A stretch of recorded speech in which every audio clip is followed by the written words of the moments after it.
Yes, and a happy non-denominational. So I was.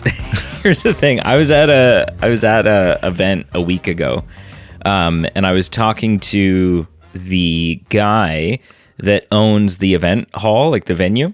Right. And it's December, and in the corner they got like tall ceilings. It's an old like rope and cordage factory that's been converted into a nice space. So exposed brick walls, big tall ceiling, and and in the corner they've got like this, I don't know, like 16-foot tall artificial tree, but still, like it's a beautiful, lights the room up, Christmas makes it look tree. great. Yeah, and he was saying like total bitch to put it together, and I was like yeah, I could see that for sure. And he said so they'd got it all put together, they'd done one or two events, and then someone booked the hall, and it was like a doctor's. It was like they were all doctors, and so like the guy wanted to, he didn't want to turn this event down because he wanted the money. They're all doctors. And but the doctors were absolutely insistent that there was no Christmas tree, because it was in like they're doing a non-denominational, everyone's included and or not included, nobody's included, whatever it is. And so it was like, so they had to, like, for one event, they had to take this 16-foot tree down and tuck it away into storage and then put it up again like the next day for another. And so he said, so moving forward, all of our contracts state that after December 1st, there's going to be an effing Christmas tree. Deal with it. There will be a pagan tree adopted by the Christians in the corner of our venue, and you'll just have to deal with it. So, hello and welcome to the Movie Men Podcast. We are the B team. My name's Brady. And I am Carl. And we've got some interesting news for you too. We've got three things. None of it's really Christmas today. news. No. Well, no. We've got three, maybe four things today. Not just a regular news show, folks. Well, there's four on the list plus our little. No. I'm including the news topics as one thing, as a segment of today's show. So we have Carl's. There's a segment you haven't told me about. Oh, well, right, my segment. You've right. got your I do a segment thing. Is one. Then we have our regular news topics, obviously. We're going to end today's show doing something a little special. We're going to go through a list of, what is it, Den of Geek? Is that who put this together? Comicbookmovies.com. Oh, okay. Who put together a list of the 2024 must-see... Sorry. No, that was... Sorry, I was reading it was Den of Geek. Sorry. Den of Geek. Reading the last news item link. Yeah. They put together a list of the 2024 must-see films, and so we're going to kind of peruse through that list in order, and kind of give our 2 cents where we see fit on that. And then the fourth segment that Carl's sitting there counting on his fingers right now, going, "Wait a second, yeah, what are we missing here?" There's like I have like a non-movie news topic of my own that is kind of tied into CGI and show notes, filmmaking and stuff like that. And we're just going to stick it right at the beginning to get it done and out, like between your segment and the news, just to kind of get it done and out of the way and blah, blah, blah. So anyways, Carl, take it away.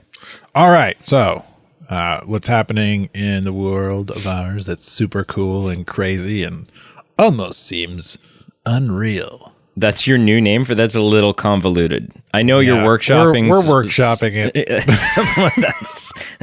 I would maybe stick to about maybe stick to about 15% of the length of that title is and go from there. All right. 3 options for you. Option 1. Cows may help us jump over the moon.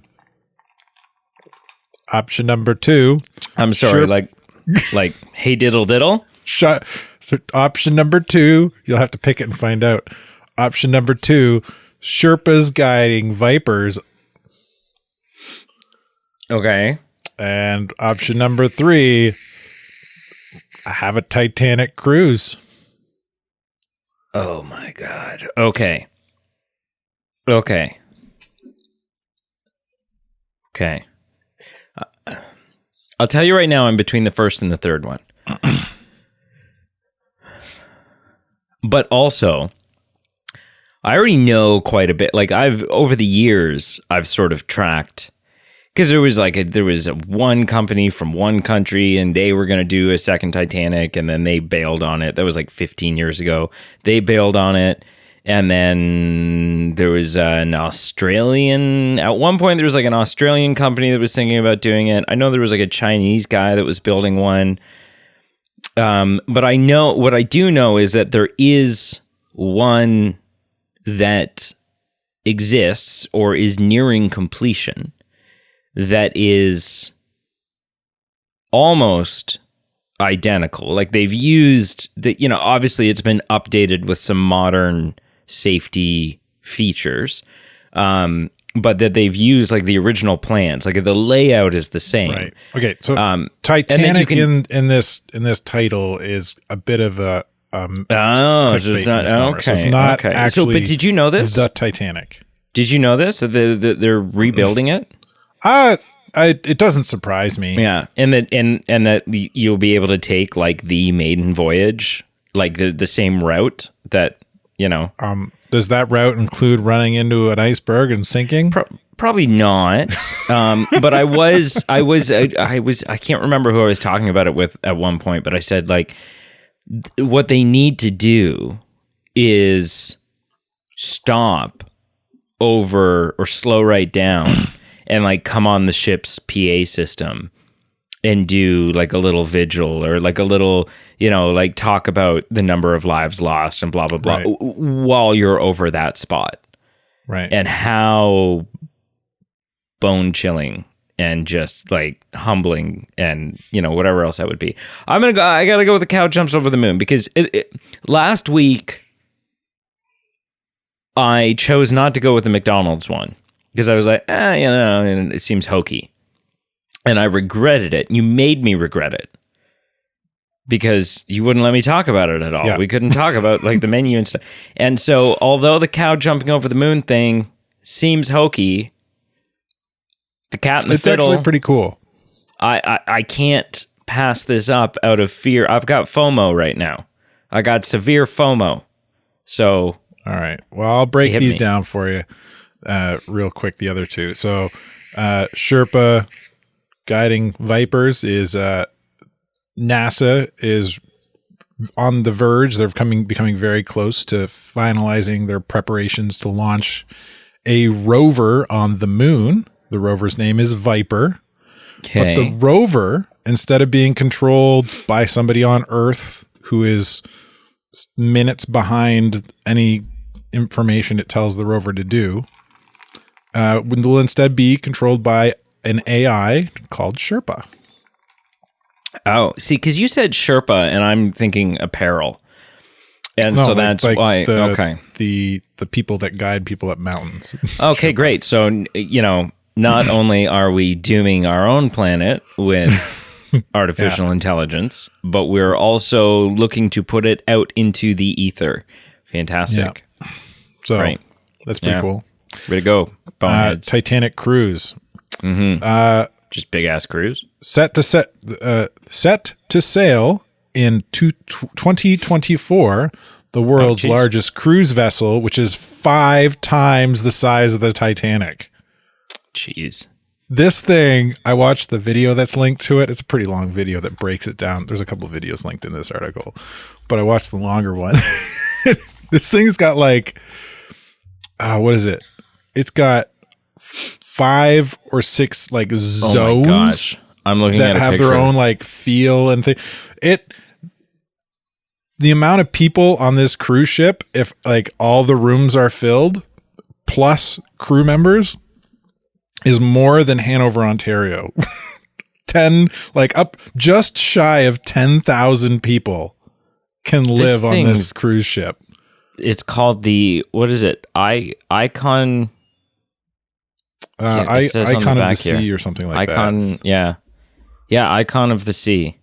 Yeah. And it's got like, It's crazy. I'm seeing a wave pool. It's I'm got seeing at least a one, full two, water park. It's insane. One, Anyway. 2, 3, 4, 5. I'm seeing at least 6 like large water slides. Yeah, it's crazy. Anyway, moving on. A tennis court. Moving on, Brady. You chose cows jumping over the moon, or will help us jump over the moon. Probably pickleball This is cool. because that seems to be the thing hang on. now. You're ruining the segment here. But people have to live with your choices just the way you do. Okay, so You then can look at hang this on. later. So I'm just curious. So I'm just gonna, because this seems like it would be part of your little breakdown thing of the other. Okay. Oh my God, there's like a full. It's Has there been any indicator on like what does this thing cost to get on it? To get on it? No, Yeah. this article doesn't break that down. I don't think. Oh, there's a full like concert theater inside of it. It's Jeez. it's pretty crazy. Yeah. Okay. Okay. Anyway, so I failed the people again. Japan innovators, especially when it comes to pushing the envelope in areas that the rest of the world just doesn't think about, have created a dung-powered space rocket and have successfully tested it. Dung is in Like, dung? Dung as in cow As in manure. Caca. Cow dung. Okay. Yeah. Okay. And yeah, there's a, here, I'll link you the video. I'd love to see a dung video. Dung video. You just Googled dung video. I don't think you're going to get what you're looking for if you just Google dung video. Not. Yeah. So they've created a prototype test rocket that uses liquid biomethane. Okay. Interstellar Technologies Inc. in Japan. And yeah, they had a successful static test fire. And yeah, this is a rocket. This is some powerful liquid methane. Or is it liquid? Yeah, liquid biomethane. Yeah. So somehow they've converted cow poop into liquid methane, and it's a rocket. It looks powerful if you watch the video. I mean, first of all, ew. And second of all, I don't know. This seems to me like one of those things where like I'm far less interested in what this does for space travel. And I would be curious to know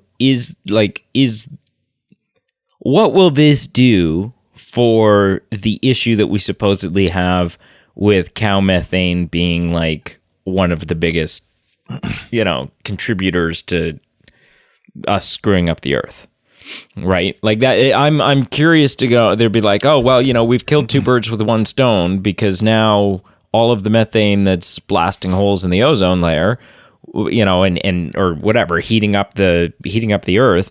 We're going to take that and we're going to convert it all into hyperdrives and all this other. So I don't. Engines. Yeah. Do you know what I mean? Yeah, and this is a jet engine. It has it's like an environmentally fueled rocket. I don't know what if the what would you call it? The gas that, because you burn something, it produces a gas or smoke, right? Yep. Is the emissions from a liquid biomethane rocket environmentally friendly? I don't know. Right, because wouldn't it be funny? And it says funny. It is. Wouldn't it be ironic? It's a very short article, but wouldn't it be ironic if the thing that ultimately enables us to be able to leave this planet in search of a new home is one of the very things that ended up rendering this home unusable in the first place. Well, yeah. Well, here's like, not like this just came to me, you saying that, like, you could take your fuel source with you.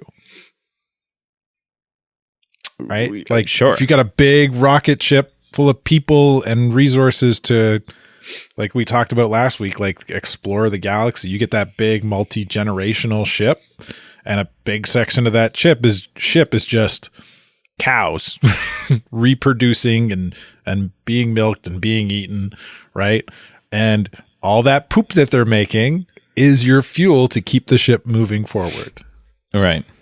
Right? Yeah. Like, you're essentially you can take your fuel source with you. Yeah. Yeah. I mean, again, it's weird. We're really, people talk about the 60s and the space race, right? And it was one of those iconic times in the world's history, the iconic 60s space race. Yeah. It feels like we're in a new one now. There definitely is a new one, right? With India landing a rover on Mars. At the same time, Russia and China were trying to.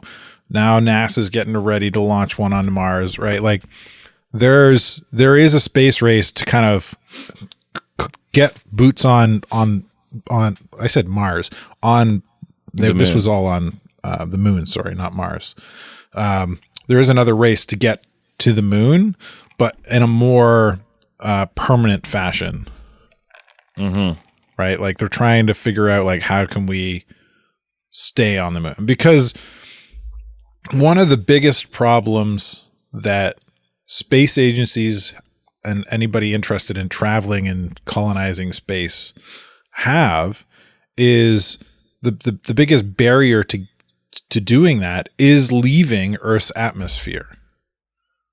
Right? So if the idea of getting a actual working operational base on the moon and launching, and as kind of a staging point for exploring the rest of our galaxy, is a really big deal, because it cuts down on a lot of the problems we have right now trying to stage everything from Earth's surface.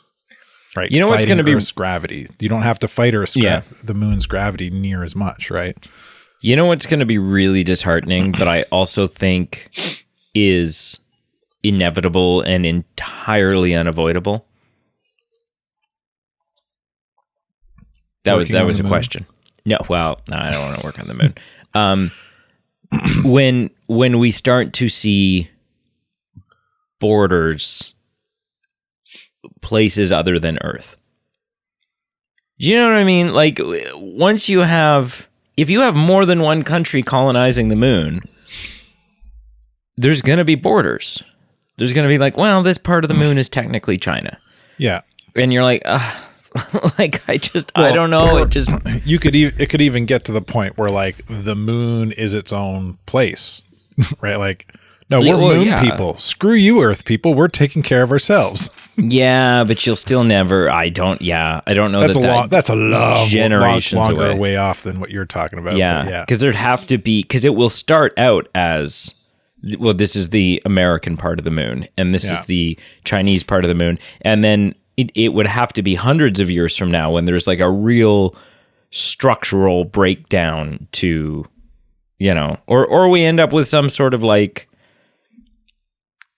Really what it's going to take something like the Mass Effect universe. It's the second week in a row we're talking about Mass Effect, but where it no longer becomes about like nationality, and it becomes about species, right? Where the councils are no longer, oh, well, you have a representative from North America, you have a representative from... No, you have a representative for human. Right. And then you have a representative for, the ET creatures. And then you have a representative for the Wookiees. And you have a representative for, whatever. And that's, which will just shift the issue. then the squabbling and the racism and the whatever else will just get shifted to that. Find other races and stuff. Oh, we will. Yeah. If we will. don't find other races and stuff, then the borders could end up looking something like I just sent you from BattleTech. Yeah. Right? Yeah. Like all of a sudden space, like Earth is at the center of this map, which is kind of a rough Milky Way-ish kind of thing. And everything kind of expands in a triangle from Earth in different directions. And each kind of segment of it is a different faction or reigniting region. the ancient view of the Earth as the center of the universe. Absolutely, we are. Right? Like it will become, it will be the central hub. Wait a minute. You're saying I'm not the center of the universe? All right. Well, kicking things off and moving into our actual topics for this week. But like I said, I do have we're going to tie it, like it's going to get tied into film CGI and stuff like that. But it is, first and foremost, not strictly a movie topic. I concede that. I admit that. Well, after 10 years, 10 years of rumors, 10 years of fake content ending up online, 10 years of leaks, 10 years of waiting and longing, an entire generation of technology completely skipped over. Last week, we got the trailer for Grand Theft Auto 6. And people lost their minds, right? Like it's one of those things where, and I haven't looked at it in a couple of days. So let me pull this up. Because I assume the number's much more wild than, the trailer's been out for 7 days. It has 143 million views on YouTube. Like, that's astronomical numbers. Yeah. That's record-breaking numbers. And make no mistake, with this game, Rockstar is going to make all the money in the world. And I don't mean that by hyperbole. They will be able to... You want to know who's going to be able to start their own government out in space and build their own plane? It's going to be Rockstar. Because they are going to make... And especially when you start factoring in like the super duper deluxe version that'll cost $180. Whatever it is, right? They're going to make asinine money with this.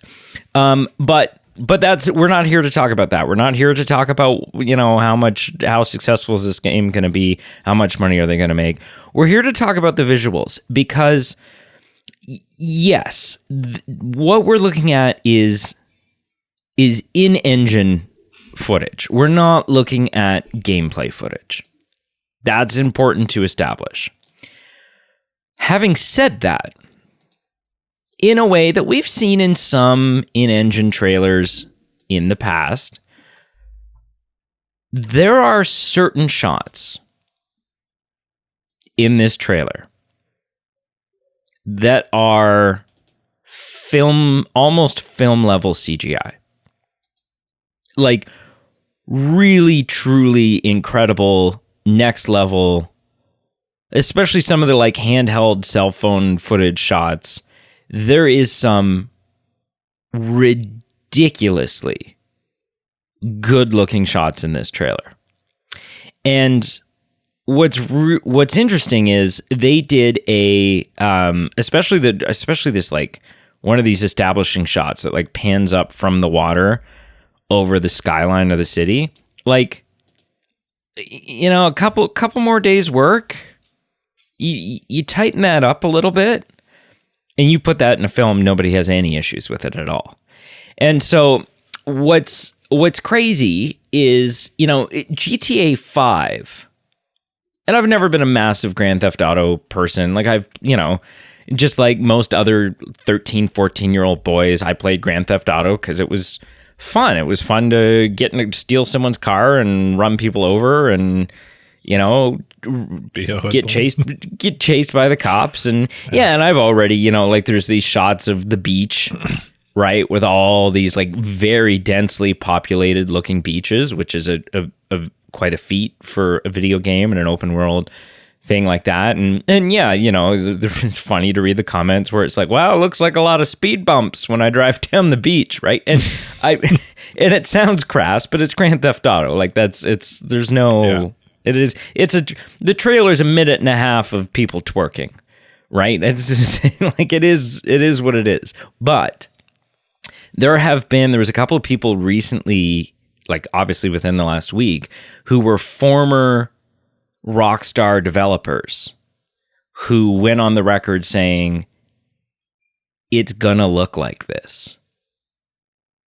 Like this is like, we know you're used to seeing E3 trailers and then a year and a half later the game comes out and you're like, wow, that's not as groundbreaking as what you promised to us.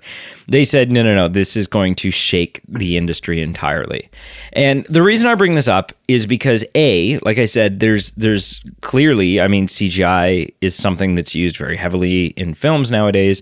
This is a CGI trailer. It's very impressive CGI for what it is, while maintaining a GTA, while maintaining a video game look. It's incredibly impressive CGI. But I think that this is games like this, because this game is going to change the industry entirely. Make no mistake, this game will change the industry entirely because they will have implemented optimization and whatever it is that they need to do in order to make something that could have never run on hardware that was accessible to people in the past. They're going to do it and it's going to run and it's going to be incredible. I think this is moving us one step closer to video games. Yeah, like, I'm sure at some point there will be some sort of VR option for this, right? Because I think you could play GTA 5 in VR, at least GTA 5 online. I think there was a first person mode you could select and then you would, you know, go in and put your VR helmet on. And GTA 5 is this kind of weird anomaly in the sense that the online community for GTA is just as strong, maybe not, if not stronger than it was 10 years ago. Right? Like, the game has not stopped. It has not slowed down. It has not died. And GTA 6 is just going to take that over. And I'm wondering how much closer we are getting to, like, Ready Player One. And what kind of impact that will have. Where if you can put on a VR helmet and hop into and create your own stories and get exposed to stories and kind of live out those fantasies that films now provide to us in a way that video games don't quite, because they're kind of realistic. They're getting pretty realistic, but they're not quite there. And you know, don't get me wrong, nobody's going to mistake this trailer for live action. Right? Like, that's not what I'm saying. But I do think that we're moving one step closer to video games. I don't want to say threatening the film industry, but certainly taking a much larger piece of the pie if this is the type of stuff that we're able to get from it. Carl, I know you're not a GTA guy. I mean, just like everyone else, you've obviously played at some point you've had a controller in your hand and the game in the console has been GTA. Oh, I own GTA 1 and 2 on original PlayStation. Okay, all right. That's when GTA was great. I don't know where they went wrong, but that's Game Boy level stuff. But obviously you've seen the trailer, I assume. Yes. Everyone's seen the trailer. It was a real big deal when it dropped. A, what do you think of the trailer? And B, do you think that, you know, if this game comes out and it actually looks the way this trailer looks, if what those former devs are saying is true,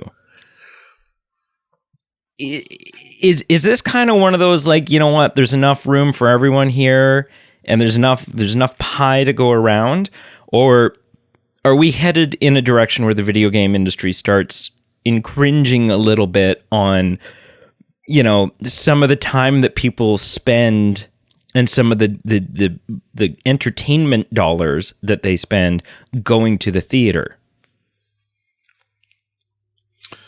I mean, I think you already get that to some degree. I think they're still going to end up being kind of their own kind of separate industries, drawing different people in differently. Like, because you consume the media differently, right? One you kind of just sit back and enjoy. One you have to interact with. So unless video games somehow get to a point where I can just sit back and relax, but still interact without having to think, with only having to like think, I guess, you're not going to have an impact. Or unless TV movies start to become more interactive, which we've seen a little bit. Like there was the Bandersnatch thing, the Black Mirror movie, right? Like we've seen a little bit of that, but it's not anywhere near where video games are at. Or I don't think it'll be. I think it'll be a long time before we ever get there. Do you think you'll start seeing more? Because we saw there was like some Call of Duty game where Kevin Spacey showed up, and it wasn't just Kevin Spacey's voice. Like it was Kevin. Like it was modeled after him. Actors are definitely getting into the video game obviously we have the cutscenes, the Keanu Reeves thing with Cyberpunk. It's not a new thing. Like no, but do you think we'll see more of that? Like there, the original Command and Conquer used live action cutscenes.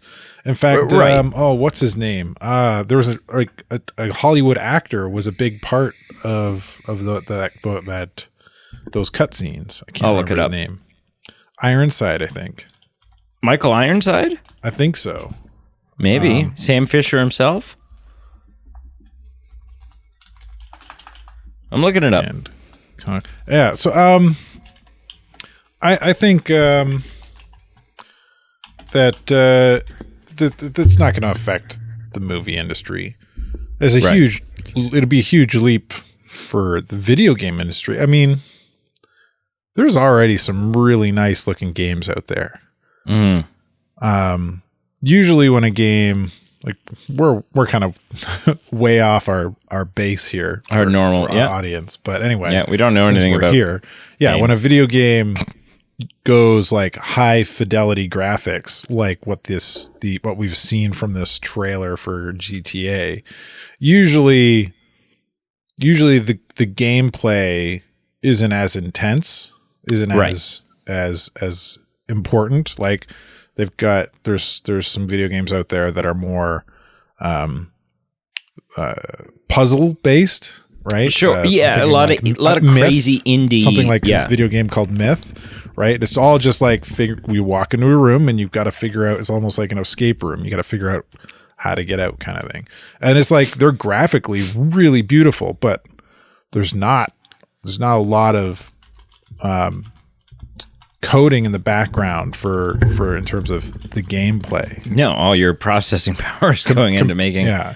Compared to like a first person shooter where there's like a lot going on, especially if the environment's destructive and stuff. Well, that kind of you've only got so many resources that the computer can allocate to different projects or different things while the game's running, right? So but do you remember that footage that went around maybe 7 or 8 months ago for a test, an early gameplay sort of test for a game called Unrecord, which was like a body cam style shooter that, with the exception of one or two moments in that video, it was indistinguishable from live action. Did you see that? Seeing that? No. Oh, I'll send it to you later, and you'll fangirl about it and go, "Oh my gosh!" Video games are definitely getting like looking better and better and better. And while at the same time still having that deep gameplay, that most gamers are looking for. Yeah, well, it'll be interesting. It'll be interesting to see if more film actors start. If you start seeing George Clooney pop up, and whatever, you see other like doing actual motion capture performances. And admittedly, I'm excited for GTA 6. Like I don't know. It's kind of one of those. It's gonna be a movement. It'll be more than just a game releasing. It's going to, like I said, it's going to, I think, redefine an industry and just kind of, be the biggest thing since sliced bread for the video game market. But all right, moving into Ironside was in Command and Conquer 3, not number 1. Oh, yeah. The whole series used live action. Right. All right, moving on to our actual movie-based news topics. We are a movie podcast. Probably best to stay in our lane. That's what people are here for. Listen, you and I had talked a little while ago about sort of the death of physical media, right? Yep, we did that in the last year. Target said that they were going to stop selling physical media. I think it was a couple years ago now, but fairly recently in the grand scheme of things, Samsung, which was at the time the largest producer of like Blu-ray players, said we're done. We're not going to make Blu-ray players anymore because who cares, right? Yeah. So we've been getting more and more out of it, and something I said at the time that admittedly probably sounded a little like I was a worrywart, right? Probably sounded a little like I was tinfoil hatting it and I was making much to do about nothing. But I said, one of the scary things or something people should be aware of in this move to being 100% digital is that a lot of the digital content that you buy, not all, but many of the services that sell digital content it's not like you download a file that then exists on your computer and you can throw on a hard drive or a USB stick, right? It's not just you now have a digital copy. Many of them, if you, and I think the example that we used, because we're both Xbox people, was if you buy content through the Xbox Live store, you have to watch it on your Xbox. Right. On Xbox Live, right? It's kind of like you're still sort of, you can save it locally, but it's still sort of like a subscription service, right? Yeah. Or a lease. It's kind of like a lease. You don't actually own the product. You're just borrowing it for its life cycle. Yeah. And so I said, well, what happens when, like if there's a Blu-ray sitting on my shelf, nobody can take that away from me, right? Like I've bought that. Yeah. That's mine. It's on my shelf. Yeah. You can always watch it as long as you have a working Blu-ray player. A Blu-ray player and the disc isn't damaged or whatever. Which, this is a side note, it's hard. Like I have one or two VHSs sitting on my shelf at home, which, like you're saying, nobody can take that from me. But I can't watch them because I don't have a working VHS, and well, get one, man. Go to a yard sale. Where I would get one. Oh, eBay and stuff like that. You can find them. Yeah, you can't buy one new, and I'm sure there's some. Yeah, I was gonna say, I'm sure there's some company out there somewhere that is still. There's probably some company out there somewhere that's like manufacturing, beta players and Laserdisc players and stuff like it. Just cause, right? Yeah. Well, like vinyl, and so it'll come back. So I said, what happens when the service that you've bought that through, I don't know, goes belly up? Then what? Then is that all just gone now? Or what happens if they decide that they're just gonna not give you access to it anymore, right? Like, and yes, it sounded a little bit like a worrywart, a little bit like a conspiracy.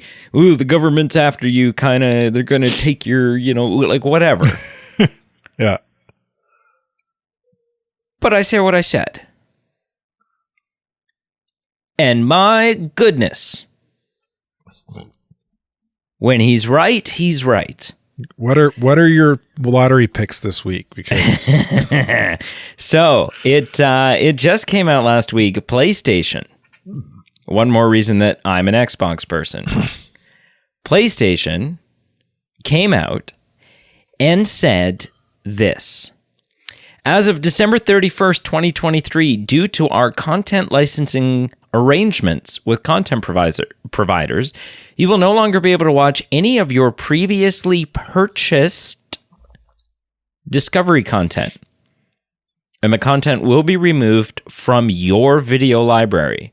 We sincerely thank you for your continued support. Not sorry for the inconvenience, not... Thanks for your money, suckers. Yeah, no, we understand this may be upsetting to some of you, right? Just, hey, thanks. And so what's coming out of that is 1,318 seasons of Discovery shows. So be that your Dirty Jobs or your Mythbusters or your, whatever it is. Mythbusters. Right? Cake Boss. Like whatever it is, anything owned by Discovery. Presumably a lot of the same shows that are currently on Discovery Plus that you could go and stream and, whatever. But that doesn't take away the fact that these are things that people have, quote unquote, purchased. And presumably did so. And maybe this was a little short-sighted. I would argue it was. But did so presuming that the conditions or sort of the circumstances around that purchase would be very similar to had they gone and bought the DVD box set. I own this now. There's no rush to watch it. I own this. I've paid for it. It's in my library. Nay, nay, says PlayStation. Go suck an egg, says PlayStation. No, you merely leased it from us while we had this deal with Discovery. And you know what? Like, listen, I don't think that this is... It sounds like I'm pointing a finger at PlayStation. I'm not fully. Right? PlayStation isn't doing this because, hey, you know what would be funny? They're doing this because of copyright agreements and stuff like licensing agreements, right? Yeah.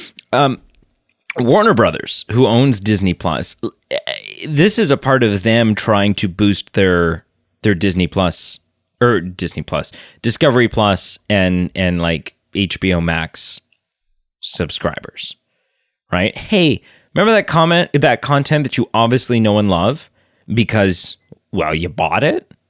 Now you got to come watch it over here now. Start paying us instead. Yeah. Right? And so, is it PlayStation's fault? No, I don't think so. Is it Discovery Plus's fault? I mean, they're doing business and they do own the rights. And so, maybe a little bit more than PlayStation, but also, I don't know. Ultimately, I think this is just a real, it's a candle being held up to some of the issues in the infrastructure, some of the issues in the system. Yeah. And here's another take, right? Like this is in a user agreement that you clicked I agree to but didn't read. Never read. Right, like this when you signed up for your Sony, whatever they call it, for their being able to watch stuff and play games on their service, right? Part of that user agreement, I guarantee you somewhere in there has got some legal mumbo jumbo about if we lose if a licensing agreement gets canceled, you lose all access to anything in that agreement. Yep. Right. Yep. So it's not really Sony's fault. It's not really like Warner Bros. The Warner Bros. You said owns Discovery. Yep. Yeah, they can do whatever they want with this thing. You know, like they've come to the end of a contract with Sony. They've fulfilled their end of the bargain. Sony's fulfilled their end of the bargain. Both parties come back to the table to renegotiate. Either one of them can leave that table going, meh, I'm good. I don't want to partner with you anymore. And, you know, that's business, right? That's how it works. Yeah, no one can be faulted. I would say if you're one of the people that is losing out on this, you bought a whole bunch of Discovery Channel or whatever stuff through Sony to watch on your PlayStation. Yep. You have no one to blame but yourself. Didn't read the fine print. Right. Right. And trusted a corporation to have your back. And this is one of those things because like we also talked about, so what happens when there is like the great thing about physical media is, you know, we assumed that when digital content became a thing, that would mean the infinite preservation of a lot of old and hard to find and niche things. And easy to access that stuff. Yeah, too. Because it would all just be on a hard drive somewhere. Yeah, but it hasn't shaped out that way. No. Right? And so what happens, like I can go to bed tonight and sleep soundly, knowing that Ernest Goes to Camp is sitting safely on my shelf. And anytime I want to pop Ernest Goes to Camp into the DVD player and watch it, it's sitting there and it's waiting. Do you know who the real hero of that movie is? Was Jim Varney. The golf cart. But so the golf cart has its own character growth arc throughout that whole film. It's true. The hero. But so it's one of those things though that like if I didn't have that, here's a great example. I own on DVD the first 4 Tremors movies. Good for you. Those are great flicks. However, there's a 5th and a 6th. And I've been able to find, in the 5th and the 6th I haven't seen yet. And I've been able to find the 6th. I have a copy. I can't find the 5th anywhere. Can't find it anywhere. Is it only digital? It's or there's probably a DVD that exists of it somewhere, but without like ordering it from China or, you know, Australia or wherever and paying all this and then not even being sure if the region code is the same, like if it'll even work. Am I right? So, I mean, right. Yeah, there's those shortcomings of physical media, but it's a niche thing for sure. I mean, Tremors 5 is about as niche as you get. And it's not like it's just sitting on some hard drive somewhere that is that I can just go to Google and go, oh, Tremors 5, and it'll just pop up for me. Mm. So it's we're there, but we're not there. And I don't know. Yeah. You know, maybe that's the next strike. I sounded a little harsh on anybody who's kind of caught up in this, but I mean, yeah, I might sound harsh, but that's my stance and I stand by it. And I'm not immune to it either, because even though I don't buy movies anymore, physically or digitally, I usually just rent through my Xbox store or I watch them on a streaming service. I do buy all my video games digitally now. Yeah. If I buy them and don't get them through Game Pass. Yeah. Right? Who says you own that? If I don't I own it, but I don't really own it. And if for some reason that game gets pulled from me, it probably won't hurt that much, because I've kind of gone into that purchase knowing there's a potential I might not ever have access to this again in the distant future. But also by that time, I won't care. I've played the game. I rarely go back and play games. And you know what's so interesting now, though? Like with the way that consoles and video games and licensing and oh, you must sign in online to prove that you actually own a copy of this, and then you can play it. Like all of those things. What's really interesting about it is I've got like, I have a full shelf full of 360 games. Yep.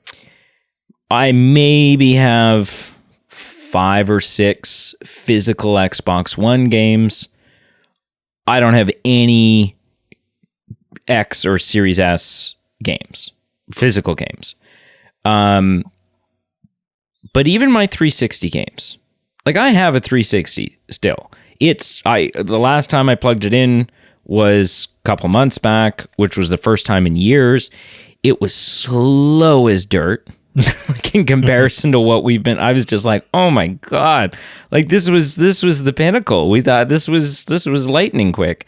But it's one of those things where even my Xbox One games, right? Like there's full backwards compatibility for Xbox One games on the new consoles. Right up until I, pop in my disc for, I don't know, Shadow of Mordor or, whatever it is. And I get a notification from Xbox saying, we no longer support this game. Sorry. Right. Just because I have a physical copy of a game, right? That's one of the differences between games and DVDs, right? Is like your disc nowadays, if you have a disc, it's still not really because you're still downloading the game. Yeah. It's your disc is kind of just like the verification key so that you don't have to sign in to play it. It goes, oh, okay, well, we can see obviously that you own this. Yeah. Until they decide, well, we don't want you to play this anymore. And they could take it away.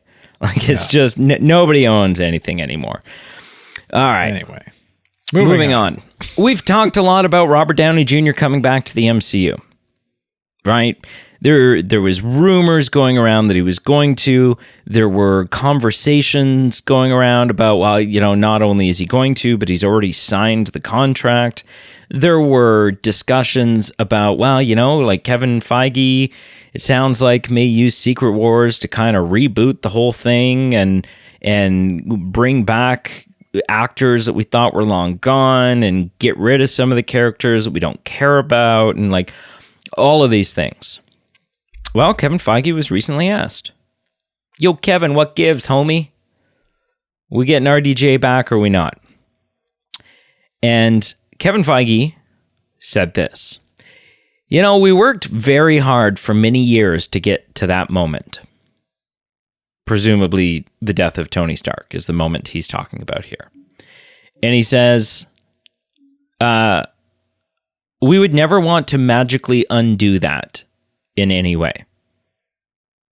Right? The momentumous finger snap, the Tony's defiant last words. I am Iron Man.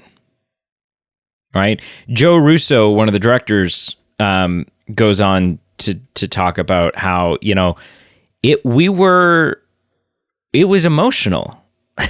Right? Like tears were shed. We had our cries. We promised him it would be the last time we made him do it ever. So,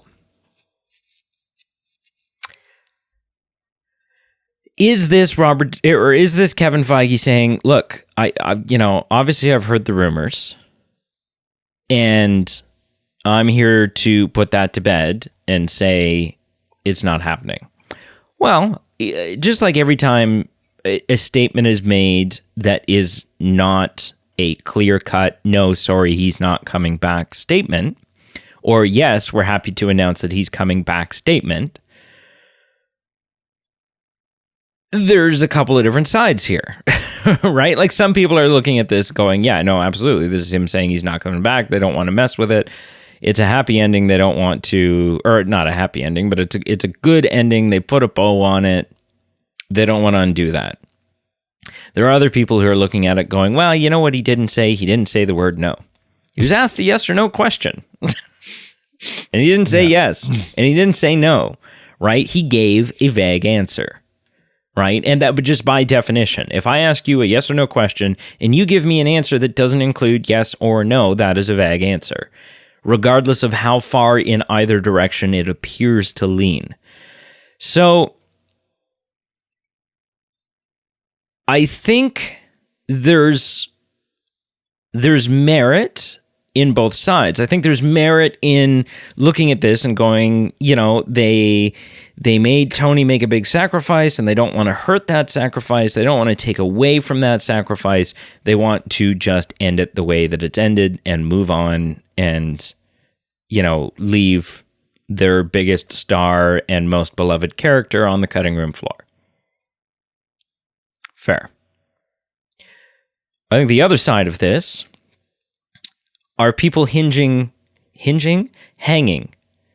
very specifically on one statement, on one word. And that is the word magically. That is Kevin Feige saying we would never want to magically undo it in any way. And so there's a lot of people who are looking at that going, well, this is him saying, we're not going to go back in time and make it so that he doesn't die. We're not going to undo that moment. It's an important moment. We're not going to undo that sacrifice. Because if you undo that sacrifice, then, the entire story arc of the second Spider-Man film where he's reeling over the death of Tony and all of the heartache and all of the pain that people have felt as a result of losing Tony, well, then that never happened and you lose all that and that's not there anymore. And it's all important. It's good storytelling. And they're aware of that. But he could still come back. Right? It's the multiverse, Secret Wars. It's like there's lots of different ways that you could still bring him in. You had suggested, you bring him back as before Tony died, just like Zola did. He uploaded his conscience to an AI. Copy of his consciousness. Yeah, he's the new Jarvis. Right? You get Robert Downey Jr. in there just as a voice, or maybe as a voice that has a little bit of like on a computer screen kind of reconstruction of his face, or whatever it is. Yeah. Some sort of augmented thing. So I don't know. Listen, where I fall is I don't think he said no, and I don't think he said yes. And that's kind of where I'm at. Like, I don't know at this point. I don't know if he's coming back, but I don't think that this is confirmation that he isn't. I don't think it's confirmation that he is. I think it's still a massive question mark. If anything, this has just sort of balanced me out into the center of that meter going, I don't know. Right? Before, I was pretty sure that we would see him again at some point. Now, I don't know. But I certainly don't, this hasn't swayed me into, I don't think they'll do it. I'm not there. Carl, you hear this, you hear these comments from Kevin Feige. We know that Kevin Feige's a bullshitter. We know the man's full of shit. Right? Because it was the whole we're just, Robert and I have never discussed it. Oh, that's fine. Are those the rumors? I hadn't heard that. Bullshit. Bullshit. There's a reason you're not an actor, sir. There's a reason you're behind the camera on these films. You hear this. What are your thoughts? Is Kevin Feige, is that a nail in the coffin? Is it done? Is it over? Should people just accept the fact that Robert Downey Jr. is not coming back? Or is this potential gate, this possibility, is it still flung wide open? I think my stance hasn't changed based on this new information. The character is dead. They're not going to undo that sacrifice by bringing him back to life as a living, breathing character in this universe. I would suspect any multiverse version of him will potentially be a different actor.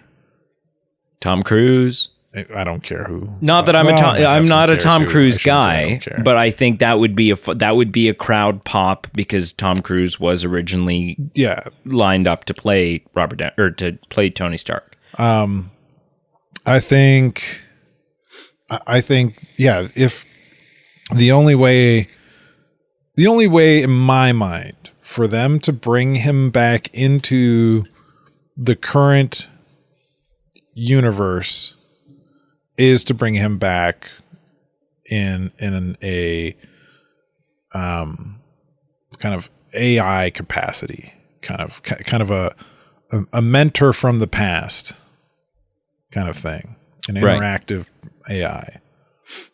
Someone who could interact with Riri Williams. Yes. Which is comic book, like that's how Riri kind of cuts her teeth in the Marvel comics, is she's got an AI version of Tony helping her along. Yeah. Which wouldn't that be a reveal? Wouldn't that be a reveal if that's, because when we see her in Black Panther Wakanda Forever, she's already kind of like, it's not the same suit that the Wakandans build for her. But she's got some tech, right? Like she's got some Stark tech. And wouldn't that be an interesting reveal if for whatever reason, like, she's a hacker and she was able to hack and download this Tony AI or, whatever it is, but that by the time we saw her in Black Panther Wakanda Forever, she's already got the AI, right? That's how she was able to get to the point that she's already gotten to, was because this is already happening behind the scenes. That'd be something, and a point then of contention, right? Because I'm sure there would be some people from the Avengers team that would put up a little bit of a stink and would maybe not be happy about the fact that some essentially an outsider has this and is utilizing this. Right? Would see it as kind of like, well, this is sacred. This is Tony. You can't be doing this. So I don't know. Yeah. I don't know. I hope he comes back. Even if it's just this AI thing, I'd be completely content with that. And I think it again, like I said before, it doesn't undo anything, and you don't have to get hokey in order to make it happen. You're not undoing anything. In fact, it sounds like a really great... It may be, even though you can't take full credit for it because it happened in the comics, it may be the best idea you've ever had. Oh, thank you very much. Yes. I'm very smart, and they should pay me the monies. Yes. Marvel, if you're listening, you're not. But if you are... Send Carl one of those. I demand royalties. Opening and no, just send him one of those like hyper realistic Iron Man helmets that like opens and closes and has all the different pieces. And yeah. He'll be content, and then won't sue you for any sort of copyright infringement that he wouldn't be entitled to anyways. So, I'm not a lawyer, but you should probably just send him one of those Iron Man helmets just to, do the thing. Cover your ass. All right. Star Wars. Yay. Rumor has it that Star Wars exists and that someday we may get new Star Wars films. Now it's a rumor that's been disproven many times. Many times, many a time. Let me tell you a story, son. Many a rumor, many a failure. Yeah, let me tell you a story, son. In my day, long before you were born, there was a point in time where every 2 days we got a Star Wars announcement. Wow, there's that many Star Wars films? And then every third day they canceled it. And then they canceled it and changed directors and said, haha, just kidding. It was never a thing. Yeah, it's been a mess, but it did seem like, and I've put a lot of faith in, that last sort of round of announcements that we got where Kathleen Kennedy brought everyone on stage and said, hey, these are the 3 new films that we're announcing. And these are the directors. They're standing right here. And this is the synopsis for these 3 films. This is what we're making. And I believed it. And I admit that that's probably foolish. But I didn't care. I was like, just whatever at this point. Just make a movie. Give me a movie. Well, it sounds like at least one of them may actually happen, because the Star Wars, what I am affectionately and hopefully referring to as Star Wars Episode 10, starts shooting in April. Now, that is, of course, the Daisy Ridley, Rey, 10 years later, picking up the pieces of the Jedi Order and building a new academy and training up a new generation film. Start shooting in April. I try and muster some excitement. Shut up. Just I can't do it. as long as you can, because it's you. As long as you avoid throwing up in your mouth, I think we'll be in good shape here. No, it's shooting in April, and say what you will about your excitement level. Say what you will about whether or not you think this film should be getting made. If this is the film you want, if it's a character you like, whatever. The fact of the matter is, a Star Wars movie starts shooting in April. Yeah. And that should be enough to spark at least a little bit of excitement, a little bit of intrigue, a little bit of hope in anybody who calls themselves a Star Wars fan. Yes. Regardless of what it's... I will say there is like hope that this could potentially be something worth celebrating. Yeah. Now, I've beaten the dead horse about how I feel about Rey. I don't think I need to go into how poorly written character she is. But that doesn't mean that this can't go in a direction that does something interesting with the character and with the franchise. Unfortunately, really, if they're going to go past continue telling stories past the Disney trilogy, that's pretty much really the only direction they can really go. Like, where else can they go? Well, what do you mean? They've kind of, well, I mean, like them or hate them, the Disney trilogy's kind of shoehorned itself into a direction post their trilogy. Sure. Okay. Right. Like it's the Jedi Order's gone. It's if you're going to tell stories about Jedi past the Disney trilogy, you're stuck telling a story about Rey. You've given yourself no other option. Yeah. So like it or hate it, that's the direction they have to go. Yep. So in my opinion, that's a big, massive mountain that they have to climb to get me excited about it.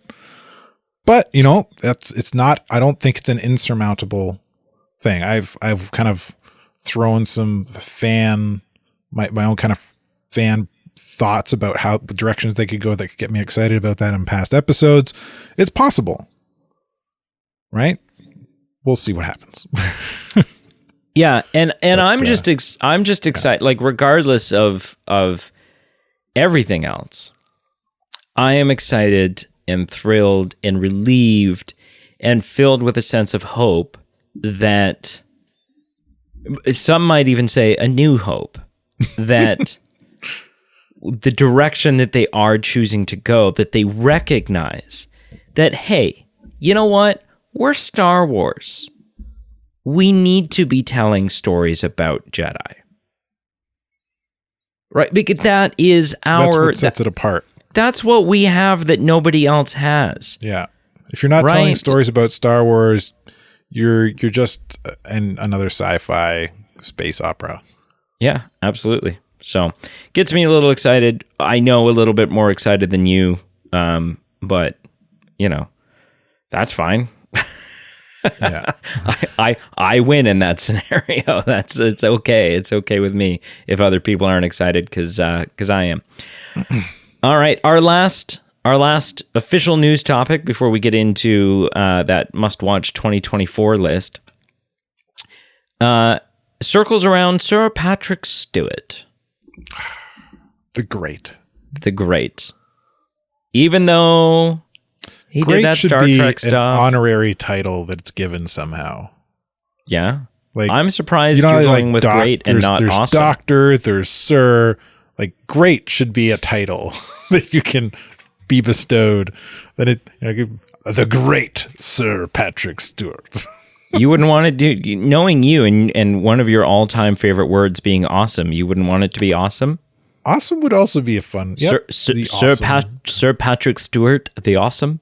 The Awesome. The Awesome. That'd be pretty cool. Obviously, he screwed up and he did that Star Trek stuff. It's okay. We don't hold that against him. It's fine. We all have a bad day at the office. I'm not talking about any specific, there was a bad Star Trek project. I'm just hating on Star Trek. The current projects that have been coming out. The recent no, TV I'm just show. hating on Star Trek in general to be a dick. Yeah. Well, that's the most recent series, the Star Trek series. I haven't watched any of it, but from my understanding, it's kind of hit and miss apparently. Is it? Some Star Trek fans, yeah. Well, hasn't most Star Trek been hit or miss for Star Trek fans? Like, isn't that in recent decades? The Kevin or the Chris Pine stuff? Yeah, yeah.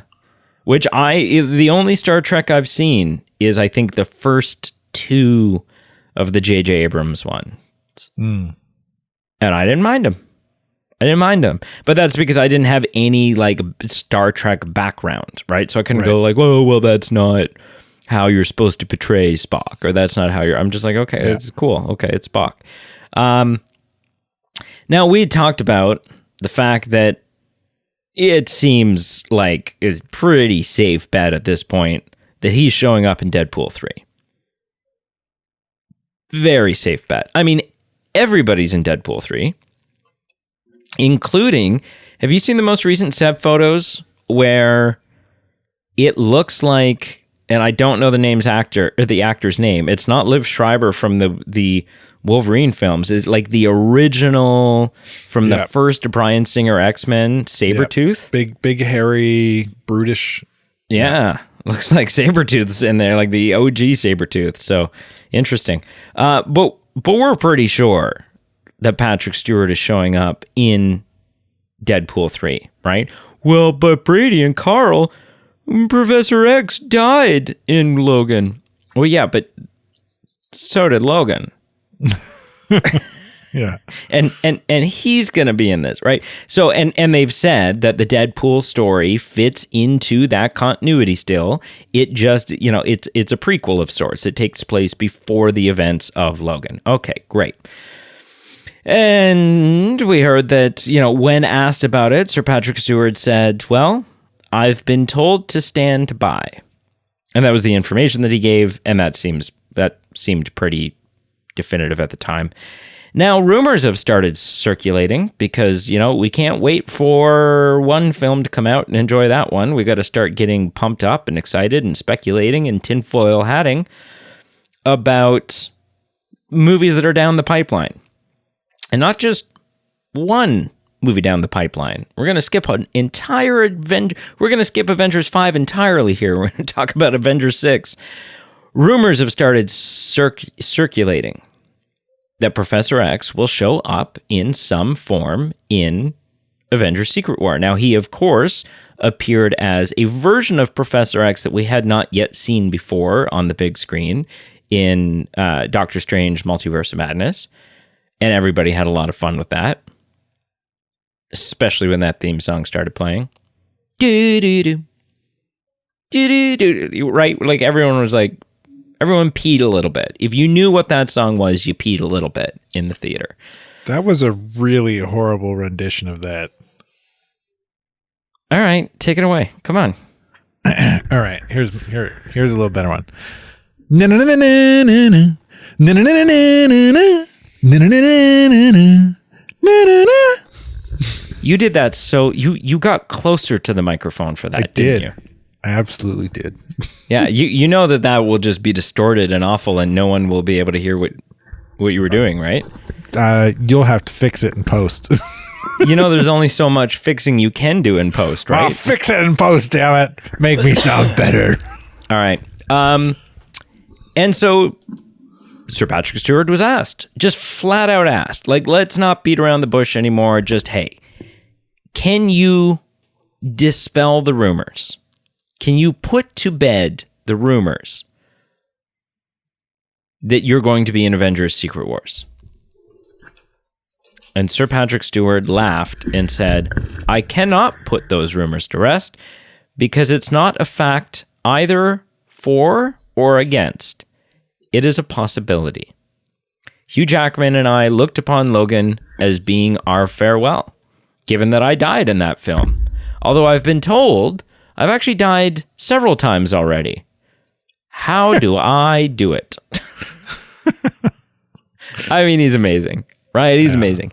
But that's the big thing, right? Is he saying, I can't deny it because I'm not in it? No, I don't think he's saying that. Can I not deny it because I am in it? No, I don't think he's necessarily saying that either. I mean, like I said, we're talking down the pipeline. It's very possible that he hasn't been asked yet. Or it's possible that it's a similar scenario where, as they're still rewriting, hashing things out, trying to figure out what the hell are they doing with Kang? Who is the villain of this franchise at this point? It's possible he's been told, we think we might have you. We're pretty sure we're going to. We're leaning towards, we think we would really like you to be. But the script's not finalized. Right? And so, and if he is in it, but it's in a very minor role, then there's that. Maybe he is in it and it's a massive role because this is going to be where we bring in the X-Men into the MCU. Like, who knows? But it's definitely a bit of a cheeky response. It's definitely not a denial. It's not a confirmation, but it's definitely not a denial. Carl, you hear this. I mean, I think we've both agreed at this point that we'll be shocked if Professor X doesn't show up in Deadpool 3. I think we'll both be quite surprised. Yeah. What are your thoughts on Secret Wars? Is there what are the odds? Give me a 0 to 100 that he's going to show up in Secret Wars. If he shows up in Secret Wars, it'll be a cameo bit. If over under it's over, I would say over 50%. Over 50, yeah. Chance it'll happen. But in a small role. It'll be, I would say it'll be amount to the same type of role, maybe potentially, I would say probably potentially the same type of role he played in Strange. Sure. Doctor Strange, right? Like, had about 10 minutes an important of screen time. role, but not a lot of screen time. Yeah. And I mean, like, well, there's a lot of other shit going on in that movie. He's not young anymore, but the role of Professor X is not physically demanding. No. Sit in a chair and act. Yeah. Like, I think Patrick Stewart can handle that. He's 83. Yeah. So, yeah. How old's Ian McKellen? Ian McKellen's got to be up there too.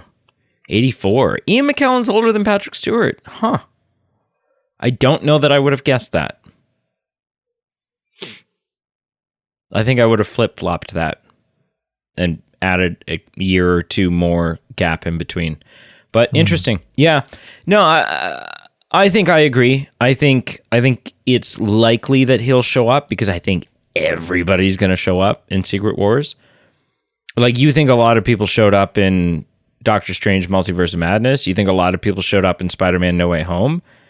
You think a lot of people showed up in The Flash? I think Secret Wars show up in Deadpool. I think Secret Wars is going to put them all to shame. Yeah, they're going to cash in all their favors for that one. Yeah. Michael Keaton's going to be Batman in it, is what I've heard. But we'll have to see. No, he'll be Batclaw. Yeah. Will Smith is coming back as Deadshot. just in case it turns out that Dr. Doom's only weakness is getting bitch slapped in the face, right? And then it was too soon. I mean, I feel like enough time has elapsed. Oh, no, that's good. That's good. You know, okay. All right. So moving on, we're now. Okay. Can we take a bathroom break first? This is a long list. My gosh. Are you serious? You got to go pee? I gotta pee. All right, we'll put a cut in it here, but we're announcing this cut. All right, so in a second we're gonna come back. No time will have passed for you, but Carl will be much relieved. Yes.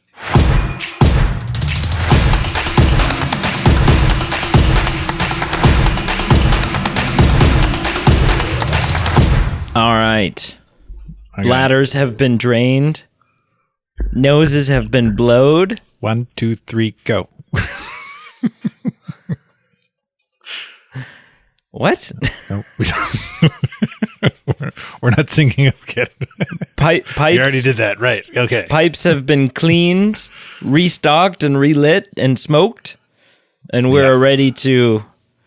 You know, there's something nice about, like, I've never smoked a pipe, but my grandfather used to. Yeah, and I have his pipe. One of my dad's best friends always smoked a pipe. I don't know if he still does. It's just a nice smell. That nice pipe tobacco out of smell. all the tobaccos forms, like if I were to ever start using tobacco in any form, it would be a pipe. Yeah. Well, it's just classy too. It looks classy. It smells nicer, the nicest out of all the forms of tobacco smoke. But you would have to, you'd have to get a smoking jacket. And B, you'd have to start saying things like, yes. like those. Just as you, yes. Yes. As you. Yes, I see. Yes. Yeah. Quite. Quite. Yeah. Indeed. I don't know what you're becoming Sean Connery now, but that's, yes, quite. Let's review these movie trailers for 2024. As I smoke this pipe and get in the back of a boat with some movies girl. Coming in 2024 by Den of Geek. Yes. So here we have it. It is the Den of Geek, the must-watch movies coming in 2024. Now, many of these films do have trailers that are out, and Carl and I have viewed all of the available trailers. Some of these films we likely won't have heard of, and so we'll probably brush past those pretty quickly. But we're just going to kind of go through the list and say, you know what? Yeah, I think this is a must watch. It's definitely something I'm going to see, or I don't really know why it's on this list. Yeah, there's also a bunch that we've already reviewed on this show. Or we haven't reviewed them. We haven't seen them, but we talked about them. Talked about the trailer them. And yeah. So we'll probably breeze by those ones pretty quick. Yeah. All right. So kicking things off, we have Society of Snow, January 4th. January 4th. Now, this was a film that I was not aware of until I just watched the trailer this morning, and Did you see the 93 movie Alive? I did not. This was also based off this event? No, I did not.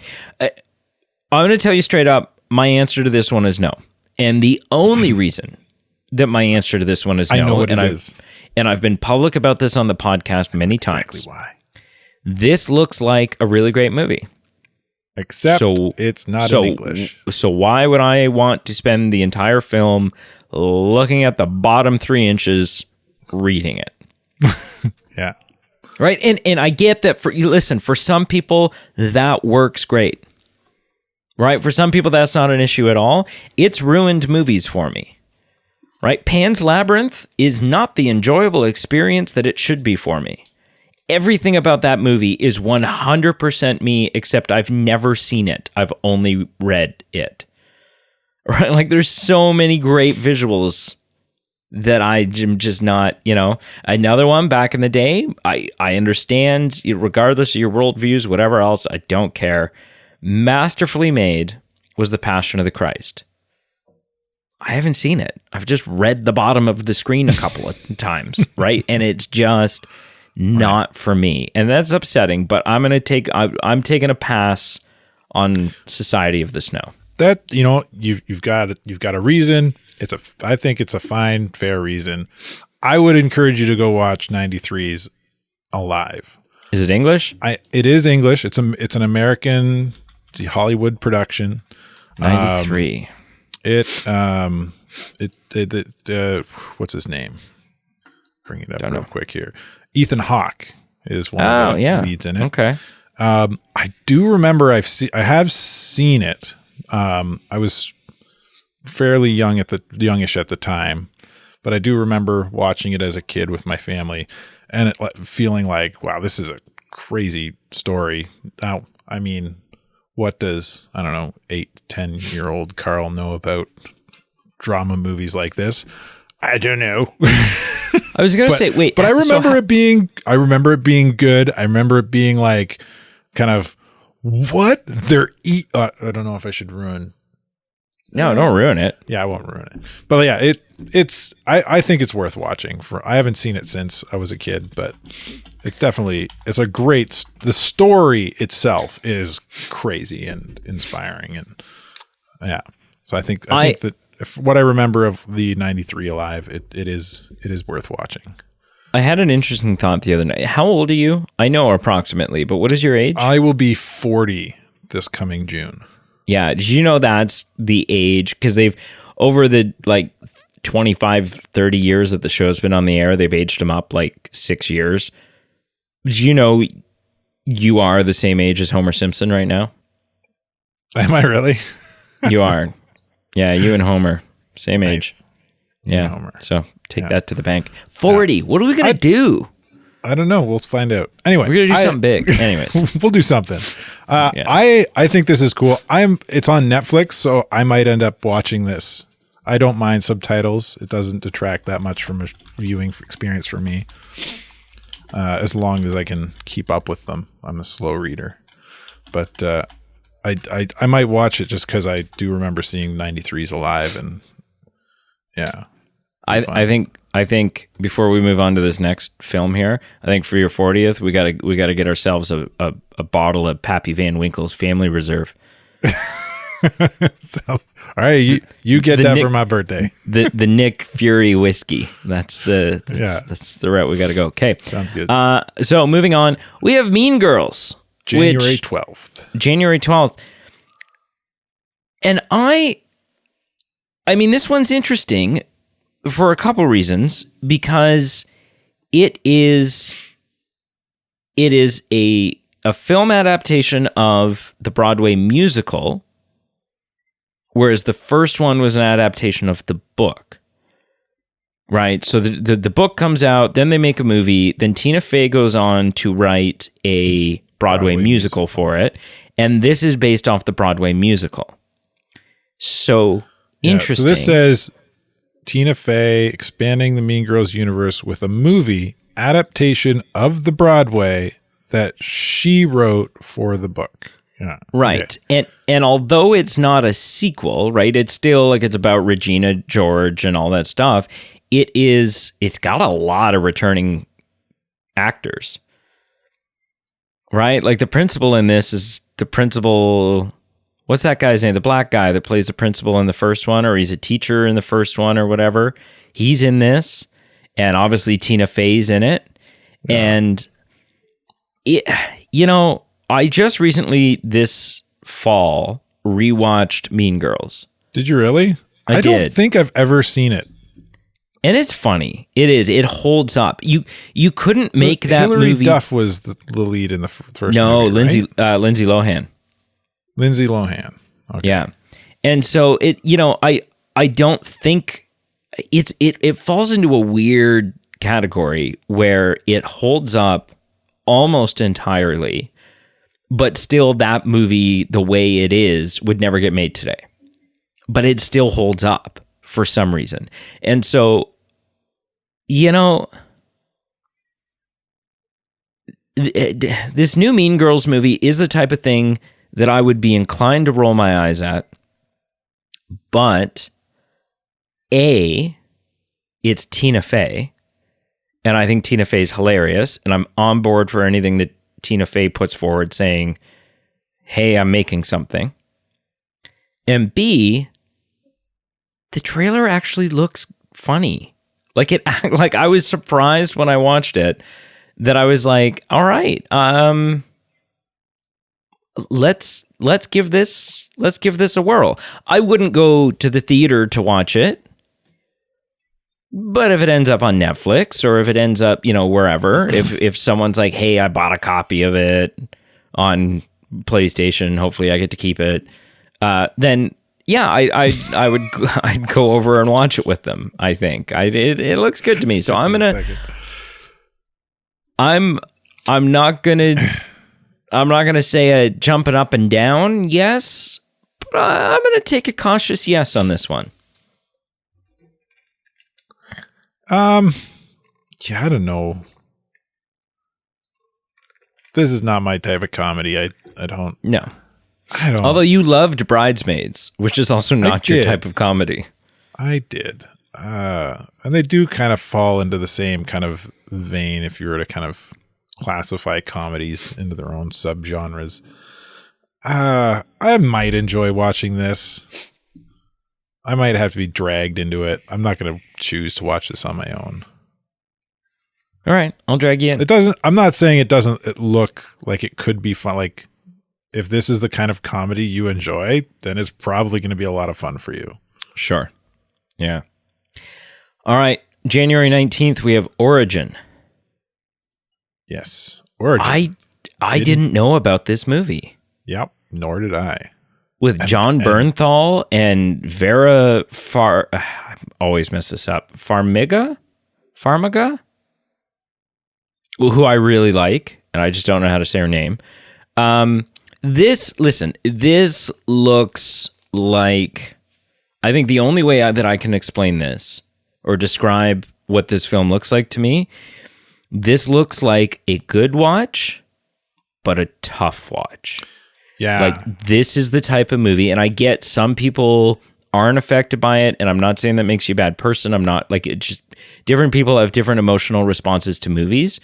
I think for me personally, this is a movie that I will watch and not be in a really happy, fun mood afterwards. Like, it'll be a thought-provoking film and an upsetting film, but that doesn't mean not a great film because I think it looks good. And so this one is a definite yes for me, but it's one of those ones where it won't be a, hey, you want to watch a movie tonight? Yeah, what do you want to watch? I don't know. Let's, this will be an intentional kind of, okay, I think I'm ready. All right, tonight's the night. Let's watch this. So this is a yes for me. This is another one of those ones. I have a hard time choosing to sit down and watch tough films like this. Like, I've never seen Schindler's List. Not the Shawshank Redemption. Sorry. Schindler's List. What's the Nazi for the third time? Schindler's List. Schindler's List. Yes. Sorry. Yep. I didn't hear you over my mumbling. That's okay. That's yes. Schindler's List. I have not seen Schindler's List for the same reason. Like, it just, what goes through my mind when I want to sit down for the evening and watch a film is I want to enjoy. I don't want to walk away. Usually, not 98% of the time, I don't want to walk away feeling, oh man, that's hard. That, like, I don't want to feel. I want to walk away feeling lighter, if that makes sense. Yeah. Right. So I have a hard time choosing to watch films like this. Yeah. Yeah. We should tell people. So the film marks DuVernay's return to the thorny American issues that made her earlier work, blah, blah, blah. It is based on a nonfiction book by Isabella Wilkerson that seeks to track down the origin of how American racism stratified an unspoken caste system in the 20th century to rival those found in nations like India.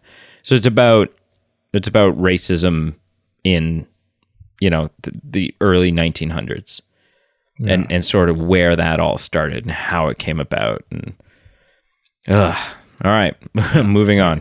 Something lighter. February 2nd. Yeah. Argyle. Okay. I had no idea this film existed, and I am telling you right now, yes, 100 times yes, take my money, yes.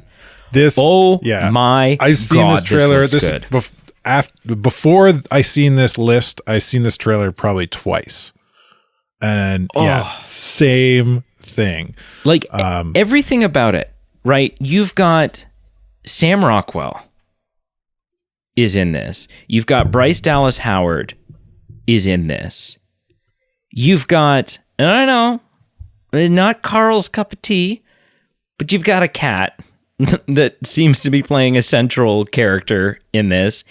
And you top it all off by putting the stamp on it that it is an espionage film from the director of Kingsman. And it has that Kingsman style of shooting and fighting and mayhem with comedy kind of laced throughout it. This just looks amazing to me. And I can't believe I didn't know it existed until now. I'm 100% yesing this one. This is the first one where on this list where I'm like, oh, absolutely. 100%. Yeah. And I'm trying to find the movie that this reminds me of that I just watched recently on Netflix. Brad Pitt played a small part in it. Bullet Train? No. The Lost City of Lost City of something. Of D or Z? Some letter. Where the actress plays a writer, and then some dude is like, "You're writing what I'm trying to find," and he ends up kidnapping her, and there's this fun story that evolves out of that. So this is kind of ish similar, right? Like author gets embroiled in some weird world that she writes about because that world is somehow she's writing exactly what that world is doing. But this just looks like really fun. That movie was a lot of fun. This movie looks like a lot of fun, and a stacked cast. The cast in this is ridiculous. Man. Oh man. So you've got Henry Cavill, you got Sam Rockwell, John Cena, Samuel L. Jackson, Bryan Cranston, Catherine O'Hara. Oh man, the list just goes on. I'm so stoked for this. Like this, if we don't end up seeing this like in a theater or something, this will be a you and me sit down and bust a gut. I would. This is one. There's a few on this list that aren't like our standard kind of cookie cutter. What is movie men cookie cutter? Go to the movies and see Disney, like Marvel, Star Wars, essentially. And this is one of the things I would go to the movies and see for the show. Okay, I would like to point something out because it's important to me that this is established. So the Movie Men podcast we have a calendar. We have a calendar that we all share. We all have access to. Carl doesn't put anything in it. You're the only one that does stuff with it. Well, Carl's the only one that puts things in it. I put things in it. Sorry, I've never put anything in it. Carl just views it. Carl doesn't put anything in it. He doesn't change anything in it. He just looks at it and goes, yep, okay, I'll be there. I put things in it. I move things as need be, depending on, a release date gets delayed or something happens in our personal lives. We're not able to meet the same deadline, whatever. But I fill it out for the most part. Pete occasionally puts the odd thing into it, and I know Pete's listening, so this is not like I'm not talking behind his back. I'm looking you right in the face here, buddy. Pete occasionally puts things in it, but Pete's relationship with the calendar is mostly to go in and change things. Is mostly to like bump things back by a few weeks, or like flat out delete them, or if he doesn't, well, I don't know if he deletes them, but maybe he'll put a little note next to it saying no. Right. And so like he's got a much more, we all have different relationships with the calendar. Now, why do I bring up the existence of the calendar? So back in the day, this was long before Carl had guested on the podcast, but it was long before Carl was a mainstay here with us. And I would go in and start filling out our calendar for the upcoming, next few months. And it was things like, okay, like, we've got this vote, and then Halloween's there, so we'll schedule one Halloween vote for this week and another for that week. And it was back, like, Pete and I were doing episodes every week. Come on, Pete, let's do that again. Get your shit together. Nobody cares if you're busy. Nobody cares. Just do the podcast with me. Come on. His calendar cares. And probably the missus. And so, but and part of that was me going through and filling out new releases. And those new releases included, it wasn't like I was putting in 15 a year or something, but they were much more, this is an important movie. Right? It was not just like, hey, I know this is a movie we both want to watch, blah, blah, blah. But like, for instance, if back when I was doing that, it had still been, or it had been 2023, for sure on that list would have been Super Mario Brothers, Barbie, and Oppenheimer. Because it was like, look, it doesn't really matter if we're super stoked about one of these. These are going to be important films. These are films that people are going to go see. And so we better have our act together and get a review up for it and talk about it and be relevant with it. And then Pete interacted with the calendar the way that Pete interacts with the calendar. And then after a while, it just became like, all right, well, there's The Lion King's coming. You're going to do The Lion King? Are you interested in that one? Can we do that one?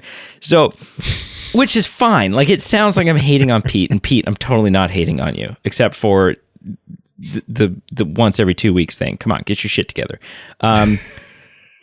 But I'm not hating on him about the new release thing. But new releases, like we just approached the podcast in different ways, right? I approached it as a business. I approached it as let's know what's relevant, and that's my background in education is media and stuff like that. And so like, let's understand what's relevant, make sure we're on top of these trends.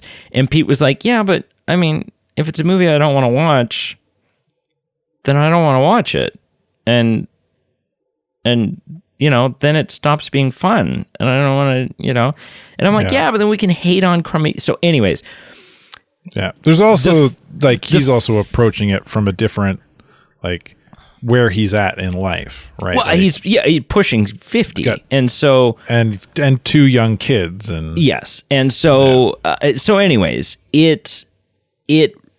what I will say is that the number of releases, like bringing you on, there was many reasons we brought you on, your strapping good looks and many other things. But one of them was that when you came on, the new releases that we covered went up significantly. Right? Because as you know, like Pete doesn't go watch, like it was becoming a struggle to get MCU stuff done. Yeah. Because Pete lost interest.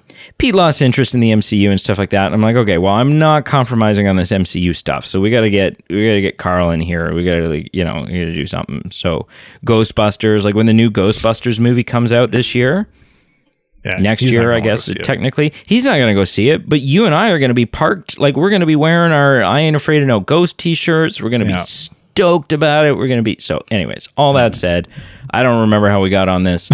Calendar. But anyway, moving on. This next Argyle one seems right right up great. your list. So, February 9th, Lisa Frankenstein. It should surprise nobody that this is a yes for me. Cole Sprouse is in this. He's awesome. Catherine Newton is fantastic. This looks great to me. It looks interesting. Like, it looks somewhere between, like, it's got some Renfield vibes. No. You know what this vibes me for me? Encino Man. Yes. So I was going to say this is Encino Man mixed with a little bit of Renfield, maybe a little bit of Warm Bodies from back in the day. And then definitely, like, this isn't Tim Burton, but you would be forgiven if you thought that it was, right? Especially some of the sunken eye makeup. Vibes written all over it. Yeah, this looks great to me. Like, it looks like a fun popcorn flick. It's not going to win any Oscars. It's not going to win, but it just looks like a funny time. So this one's a yes for me. Yeah, this looks cool. I think I could get into watching this. All right. Well, I might not go to the theater and watch it. No, I don't think I will either. But it looks like a fun, goofy comedy and a really interesting spin on the Frankenstein story. Yeah. Kind of modern day retelling. Yeah, it's cute. February 14th, we have Madam Web. Now, this is interesting because this is the first one on the list that for me should be an absolute yes.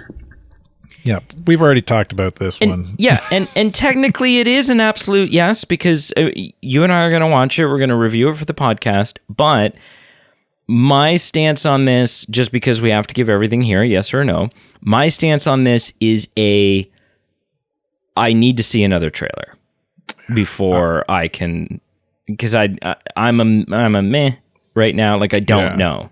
I just don't know. Yeah, if I had to choose a thumb up or thumbs down on this, I would thumbs down it. Yeah. I'm not sold. February 23rd, we have Drive Away Dolls. This is my first now. Nah. Like, it doesn't look bad. I'm not looking at this going, oh, this looks bad. It's got a great cast, Pedro Pascal, Matt Damon, but I'm looking at it saying this doesn't look bad. It doesn't look like it's for me. Right? What are you saying? You're not interested in a trilogy of lesbian B movies? I mean, I have nothing against, I love all lesbians. I'm just saying, I don't know. I just, if Brienne wanted to watch this and she put it on and she's like, if I said, hey, do you want to watch a movie? She said, sure. And I said, okay, you pick. If she picked this, we pop a bowl of popcorn, maybe I'd have a great time. Really, like, there's nothing in this that I'm like, I don't think this looks good, or I don't think I would enjoy it. This is just the first one where I'm like, I don't think I'd ever choose this. Right? If I watched it, great. I have no objections. And I'm not just trying to be political. Like, I literally don't think it looks bad. I just it doesn't pique my interest really. Yeah. And I would fall in that same camp. I think my wife would be interested in something like this in terms of a comedy. She watches similar kind of stuff all the time. So you may need to report back and let us know how it is, or we need to have her on the podcast and she can tell us. But there is just hold your phone out and get a voice recording. This reminds me of, like, with the briefcase, it gives me some, like, if we never find out what's in the briefcase, that's kind of like a Pandora's Pulp box. Fiction kind of thing, right? Which is fun. So I would hope you never see what's in the briefcase. But other than that, if it almost feels like kind of a Harold and Kumar kind of road trippy vibe. Which I also don't care for the Harold and Kumar films. There's only one. I watched comedy. The first Harold and Kumar film. Yeah, I could walk away from that and walked away from it wishing it could. If I had never seen it, I'd be the same as if I had. There was with the exception of one scene when what's the actor's name from How I Met Your Mother?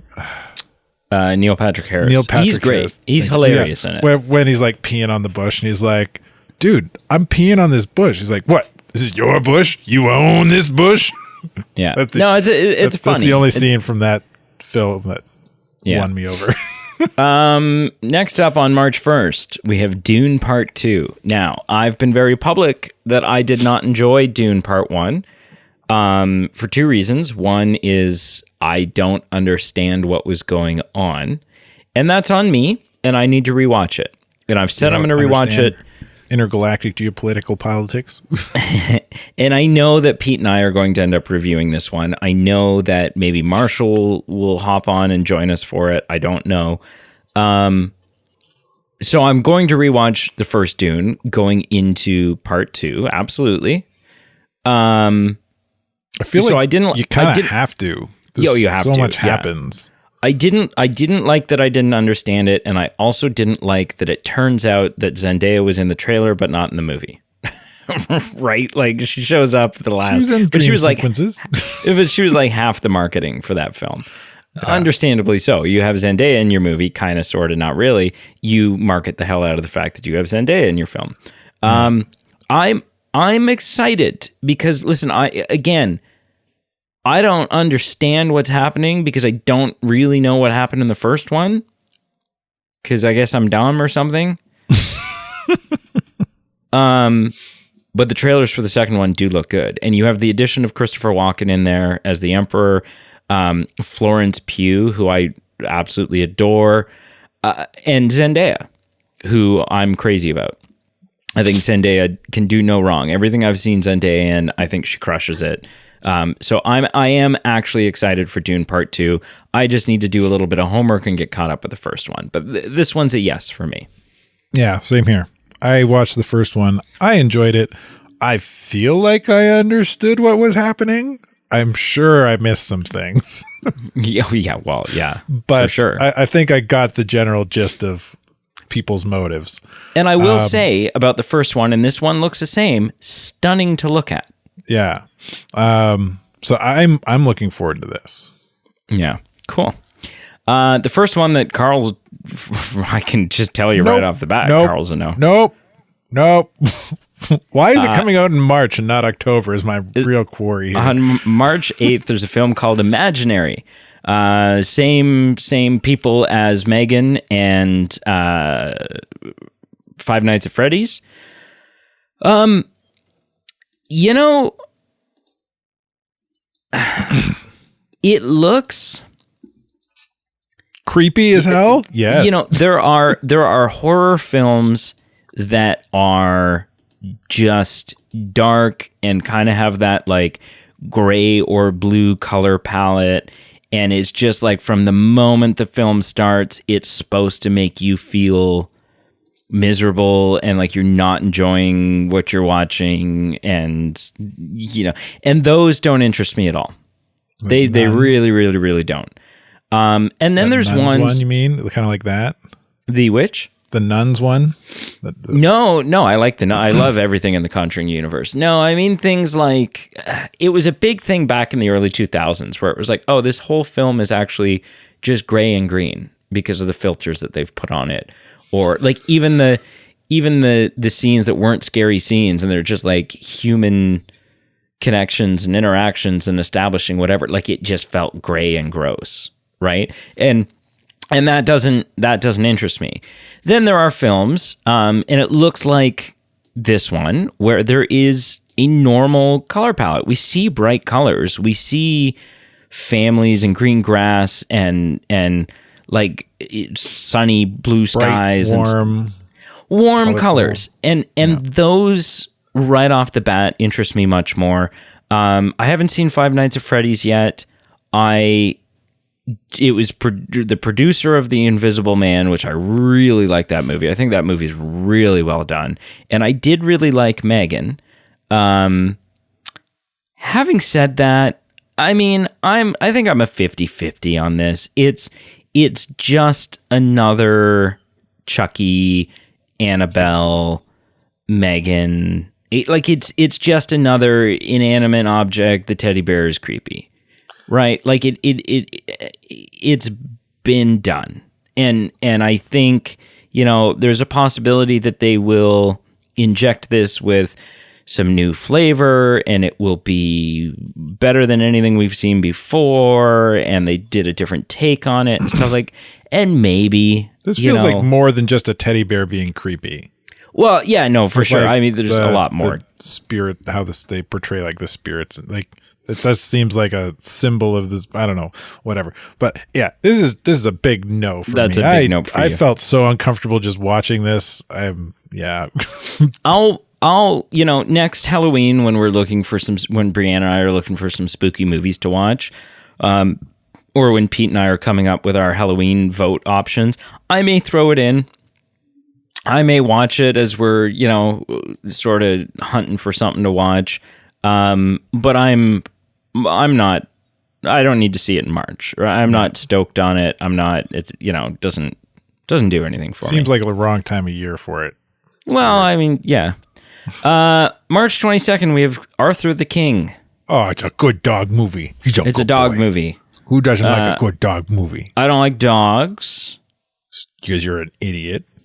I mean, having said that, I love Homeward Bound, and I think I haven't watched Strays yet, but I think Strays looks hilarious.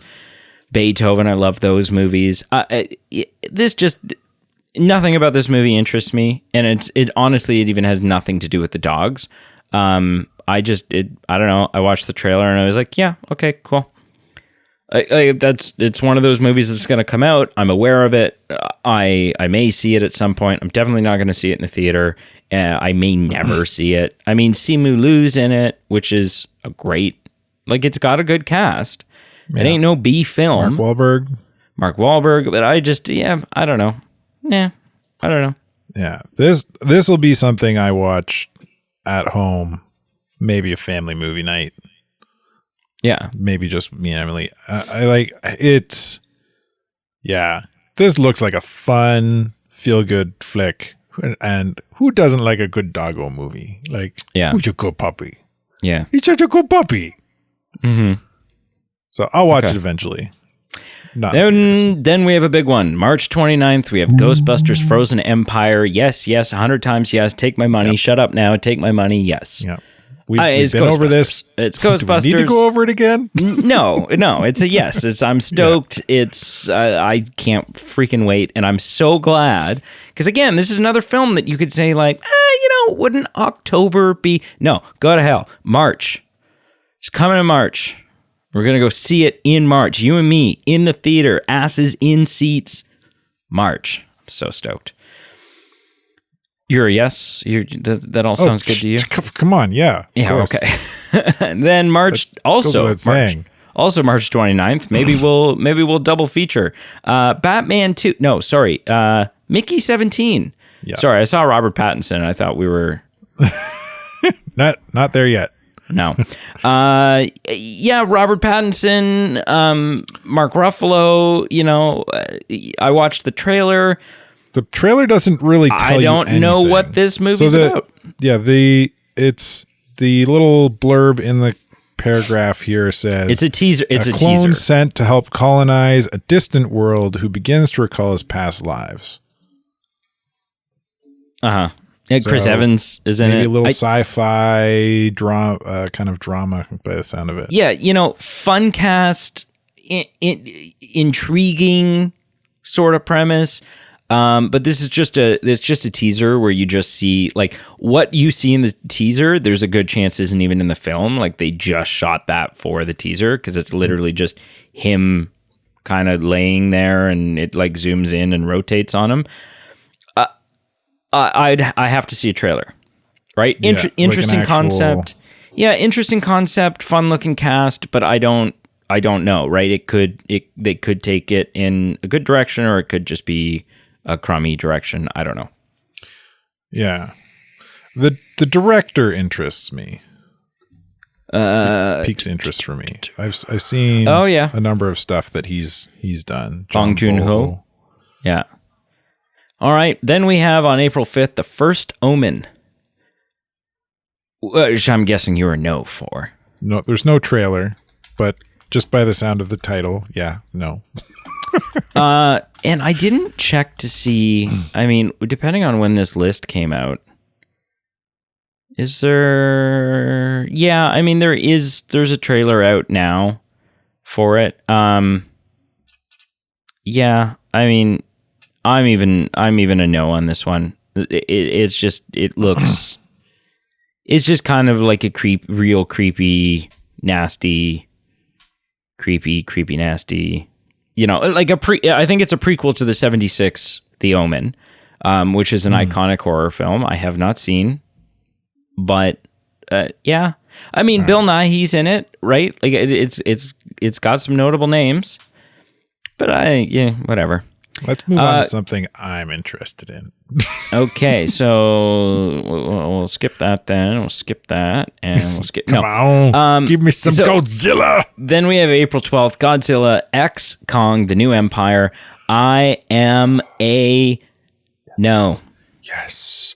Give me some big kaiju fighting each other. Ooh, yeah, I'm awesome. I'm just so cool. I'm just a no. I saw... So because there's been a whole universe going on, right? Yeah. This is a large scoping story now. This is the Godzilla verse. This is right. So this is the Kong from Kong Skull Island. This is the Kong from Kong Skull Island and Kong Godzilla versus Kong and right. So this is the Godzilla from like the Aaron Taylor Johnson, Bryan Cranston. Yeah, one in 2014. This is just kind of a continuing growth of the story. So it's all... I'm pretty sure what's the Godzilla film that's out right now or coming out real soon? New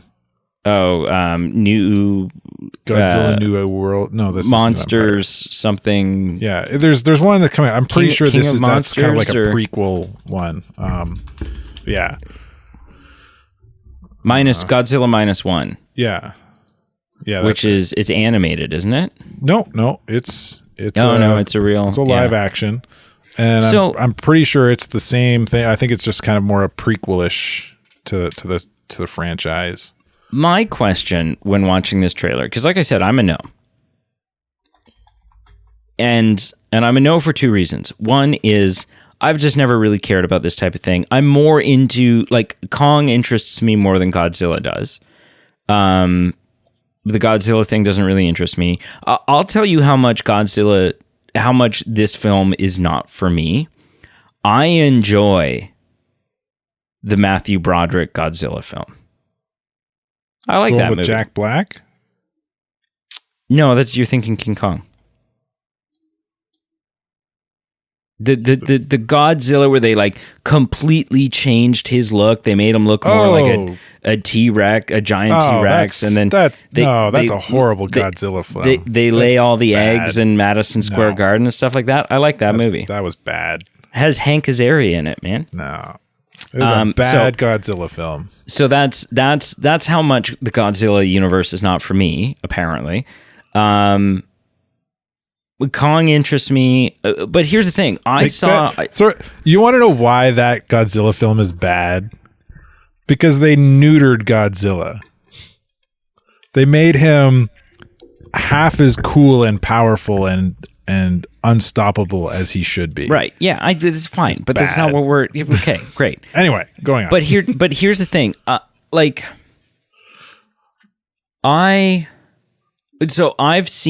saw the 2014 Godzilla film, but I haven't seen anything else from this franchise, including Kong Skull Island. Like I haven't seen any of the other stuff in this franchise. And so obviously I'm out of the loop. Like I'm looking at this trailer and it would be like I had seen the first Transformers and then not any of the other 70. Right. Right. And then and then a new Godzilla or a new Transformers trailer comes out and I go, I'm missing a lot of the pieces of the puzzle here. Starting from the middle. I don't know what's happening. Or starting at the end. So that's a big part of it. The other thing that, because I watched the trailer. I watched the trailer like a week ago. It doesn't look good to me. And I don't just mean in terms of storytelling. I mean if you look at visuals, if you look at the CGI work that was done on the 2014 Godzilla film and the character design, and then you look at the character design and the CGI work that was done on Kong Skull Island, and then you watch the trailer for this new one, it's like we just, like they just didn't stop caring. Because there are many sequences in this trailer that I just think look bad. Like I just think they are poorly CGI'd, and especially when we live in the world where we're getting like the Planet of the Apes films, right? And so like it's some of the CGI on like specifically Kong Jr. or whatever character that is. It didn't look good to me, like the face, the eyes, like it just looked unpolished.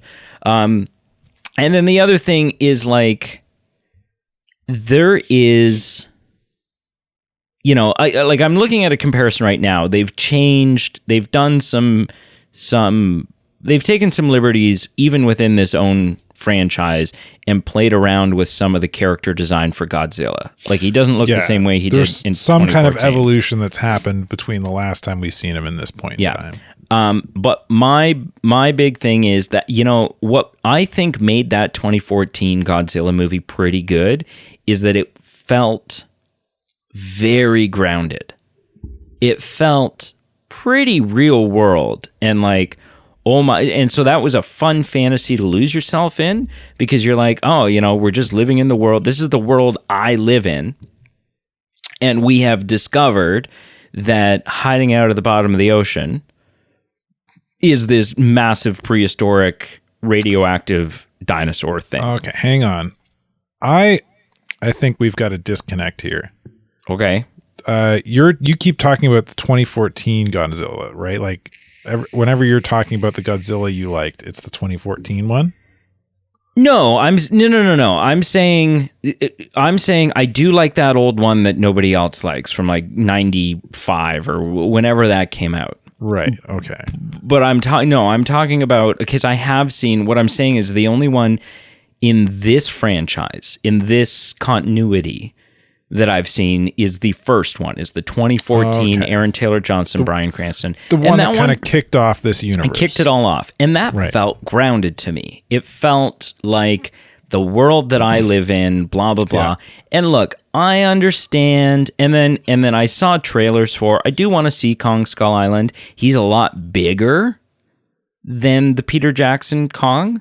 Like he looks like he's like 4 times the size and so that's interesting to me, and I'm curious to watch that. And look, I understand that that Godzilla film in 2014 was just kicking off this much bigger universe with all of this lore that exists and the powers that Godzilla has and all this stuff. But to me, this just looks like a big sci-fi fantasy cluster F. Like it just looked like the neon scale. And I know this isn't the first film that in this franchise that he's done it in, but I'm not interested in any of those either. And especially the shot right at the end of this trailer where Godzilla and Kong are like running towards the camera, but they don't even look like they're running anamorphically correct to what their species are. They're like Channing Tatum action hero running towards the camera. And I'm like, what is going on? Like this movie looks like 110% camp. It looks so campy and so dumb to me. And I don't know why anyone other than, obviously diehard Godzilla fans are excited for it. I think from an outsider perspective, I think it looks like trash. I'm sorry. That's just my personal opinion. Well, when you watch original Godzilla films, which I've actually never seen, but I've seen clips of them, like that's part of the charm of them is that they're campy, right, like a guy in the suit. It's a dude in a foam Godzilla suit, right? Yeah. So that's kind of part of the charm of those classics. So for me, seeing something that seems campy, CGI'd like this, it's like, wow, that just feels like it's part of the charm of Godzilla still. As somebody who like loves that universe. really enjoys it. So that doesn't bother me. I didn't pick those details out that you're nitpicking. I just saw this and was like, oh, Godzilla, oh, Kong. Ooh, Sure. Yeah. Orangutan Godzilla, very interesting nemesis, right? And it's just, and that's one of the things about the Godzilla universe, and it's really kind of an Asian storytelling trope, and in that, you know, you tell you've got your story for the book or series or anime, right? And as your protagonist ends up going through their journey and defeating their antagonist, right? They've reached max power, and then the next book comes along, or the next story comes along, and the next antagonist is even more powerful than the last one, and your hero's got to find a way to become more powerful than they've ever been before. And it's kind of like this kind of anime does this really well, where like the power creep of your protagonist, it just is exponential at every storyline.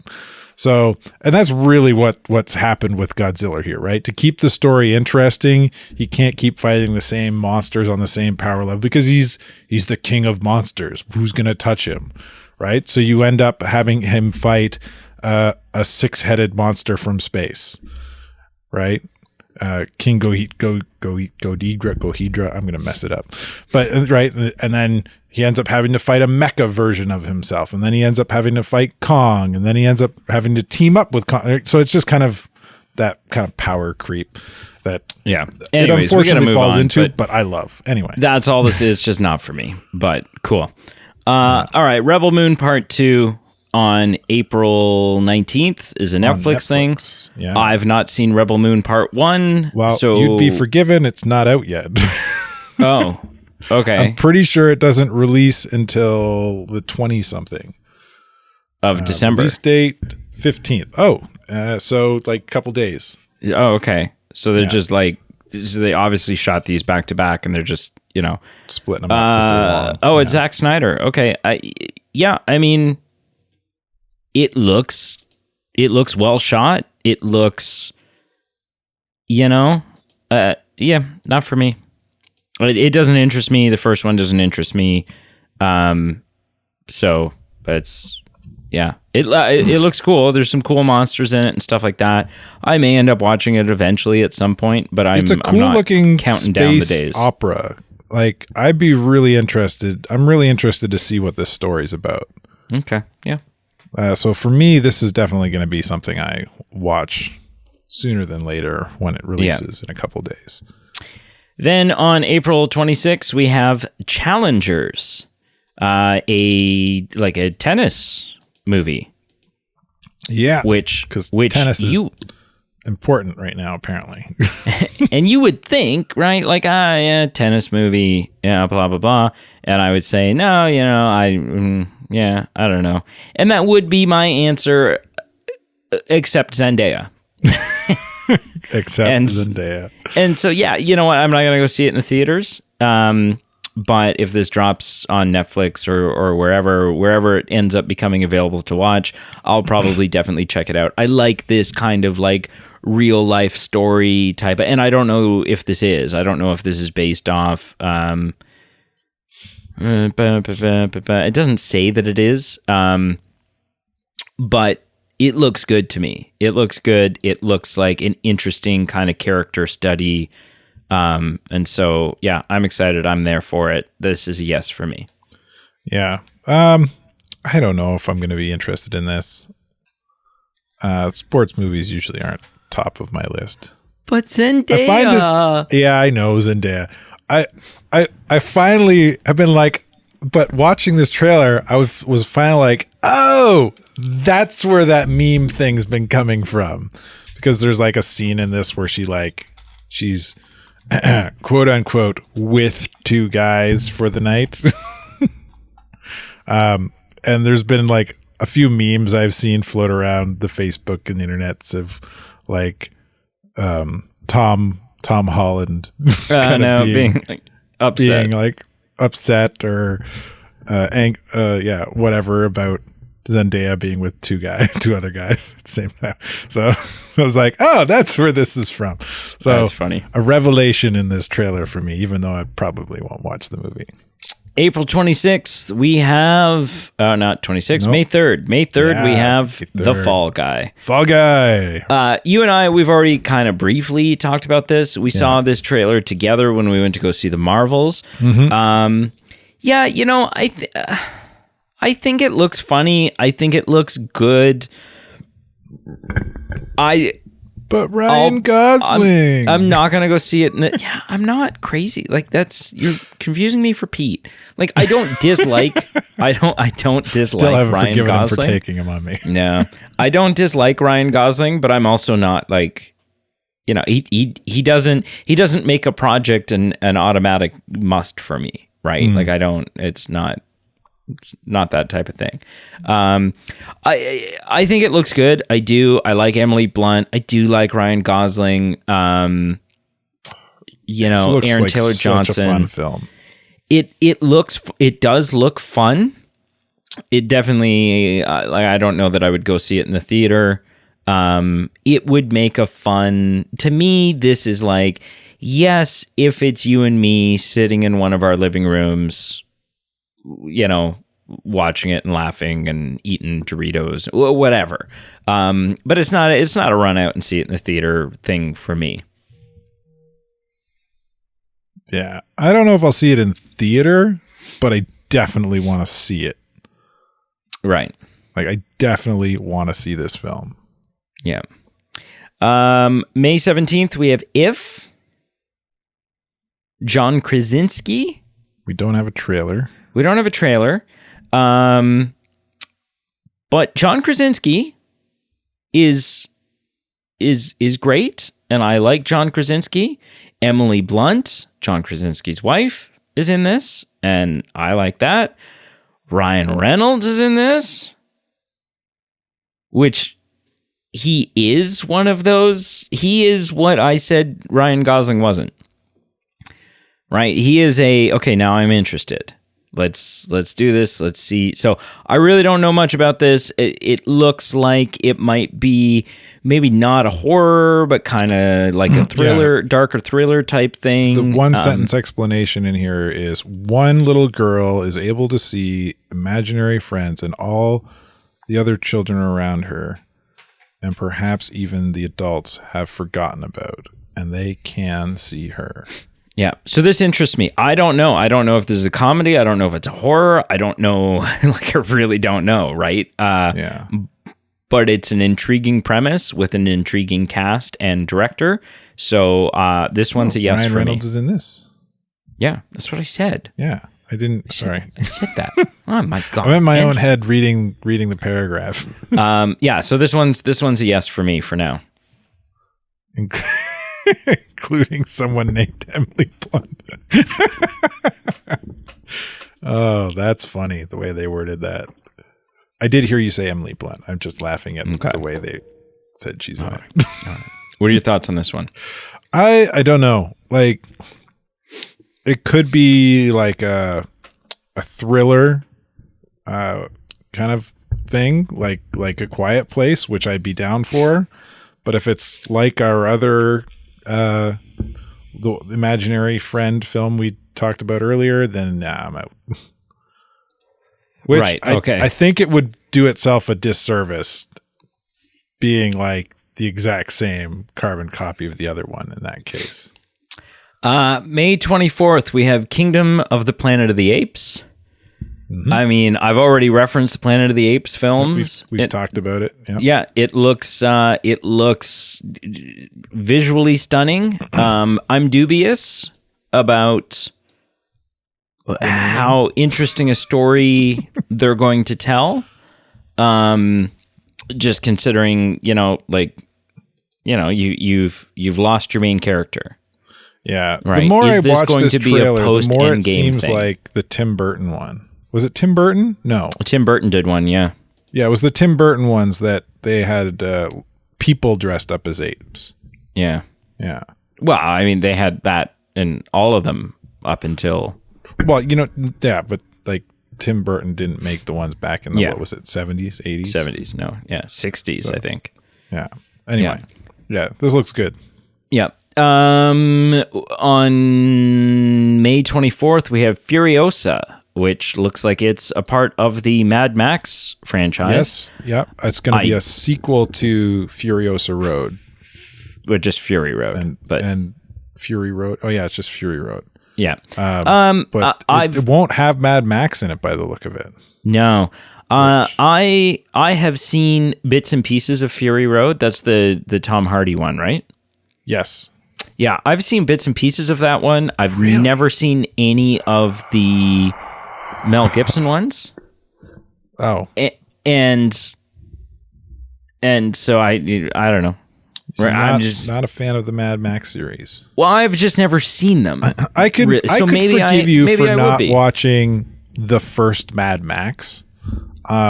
It's a hard one to get through because it does what a lot of films back in that day did and didn't care about pacing and had like an hour's worth of just shots of a car driving through the outback. Like, right. Not even like images of the car doing something with other cars. Just like, this car is traveling all by itself from point A to point B. Here's 30 minutes of it in this hour and a half, 2 hour long film. Yeah. So, I mean, Chris Hemsworth. So it drags. Yeah. Chris Hemsworth is in this. So there's that. But yeah, I haven't been exposed to the Mad Max universe in really any significant way to get me excited about a new Mad Max film. And then watching this trailer, it looks fun. It looks like it's in line with everything that I understand Mad Max to be. But there's not enough in here to also boost that excitement level. So I would say this one's a no for me. But maybe upon getting caught up on the lore of Mad Max, maybe that would change. Maybe. Yeah. I'm excited about this. I love Mad Max franchise. I think it's a great, fun flick, except for the first one. The first one drags. It's still kind of fun. I think the really thing I'm excited about is seeing, I'm going to butcher this name, Anya Taylor-Joy. Yeah, Anya Taylor-Joy. Furiosa. She's incredible. Everything I've seen. She's very good. Is incredible. I just watched The Menu with my wife. Yeah. Ooh. And oh man, she was so good in that. You did watch it, eh? She was so good. Did you? Because I would peg that as a film that you would not enjoy. No, I enjoed that. Okay. Why you like? It's not a horror. It's a thriller. No, I know. It gets pretty graphic, and it's just got some like upsetting, suggestive. Like it's just an upsetting concept, right? Like I like the concept. Okay. I like because I mean we're getting into the weeds of something else outside of what we're doing, and we're already running long here. But what I liked about it was that it was kind of like diving into the idea of like an artist being pushed to create art they're not passionate about. Right. And I've watched some video essays on some other projects people have done in the past to kind of dive into that as well. And I find that concept very interesting. And it was really kind of cool to see that play out here. And it really kind of I didn't think it was that graphic. Okay. Like it wasn't like Saw. Then June 7th, we have Ballerina, which is, and we're not going to read the first line of this sentence or this paragraph because it is a spoiler for people. And I would say that the film that it's spoiling is still recent enough that I'd like to steer clear of that. Yeah. But it's set in the John Wick universe. Yeah. Takes place before the events of John Wick Chapter 4. I've only seen the first John Wick film. I'm excited to watch the rest of them. I do know there's I don't know if it's out now or if it's just coming out. There is a show, The Continental. So they're already like the spin-offs for this universe are in full force. And So you know what? Like I think I'll probably be a yes for this one once I get caught up with the rest of the John Wicks. But for now I'm just I'm neither here nor there on it, I guess. I do like Ana de Armas though. Mm-hmm. So, but yeah, I'd say I'm a meh. I'm a meh for now. If it's anything like the rest of the John Wick franchise so far, then yeah, I think this will be something I watch. Yeah. Inside Out 2. We've talked about this. This looks amazing. I think it's a perfect concept. I think it may be even better than the first Inside Out, so I'm definitely a yes for this one. Yeah, same. June 14th. Now, this one, I think I have to like obligatorily say I don't have a choice here. I'm a yes. Yeah. I think obligatorily we have to both say yes and watch it at the same time. This is Bad Boys 4 with Slappy McSlapperton and Martin Lawrence. Yeah. And so that's kind of exciting. Now we have yet to watch 3 together. Yeah. So have you seen 3? No, I haven't. Have you? Okay, good. No. Good. No, I would be very upset if you had seen 3. I feel like we need to rectify some problems here in the Brady Carlverse. But I think we gotta like, it's been 15 years. Are you saying we have to do all of them all over again? I mean, there's 2. We'd have to redo 2 of them. You completionist bastard. Probably.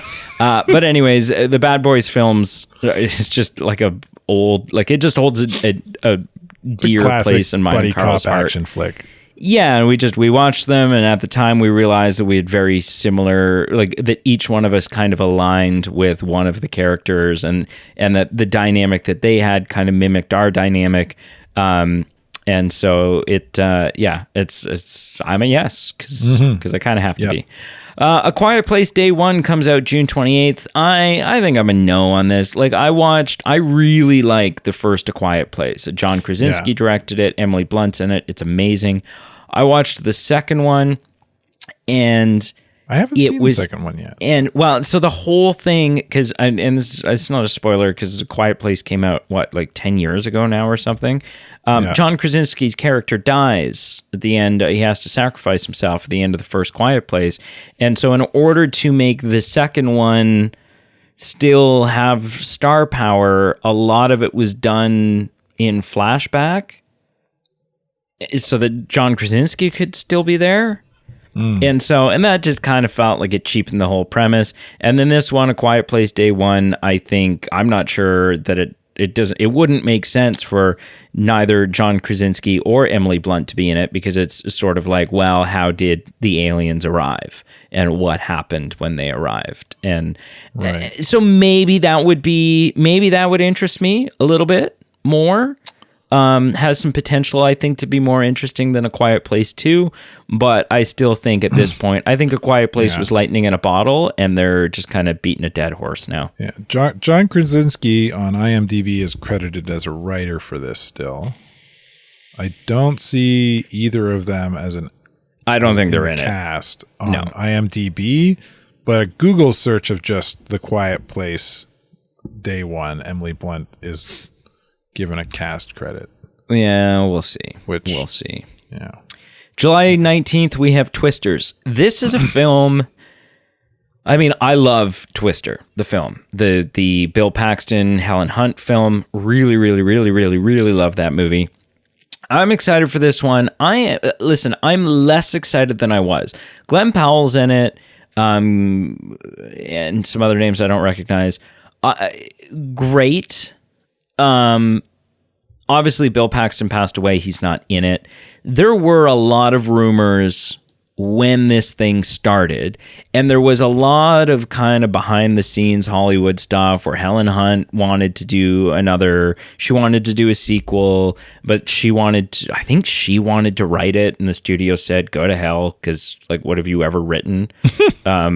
Right? Like, when you're not going to write this. Ours? Yeah, you're not going to write this, right? And then that didn't end up happening. But then there were rumors when this whole Twisters thing started that Helen Hunt was going to reprise her role, and it would be about her and Bill Paxton's character's kid and like all this stuff.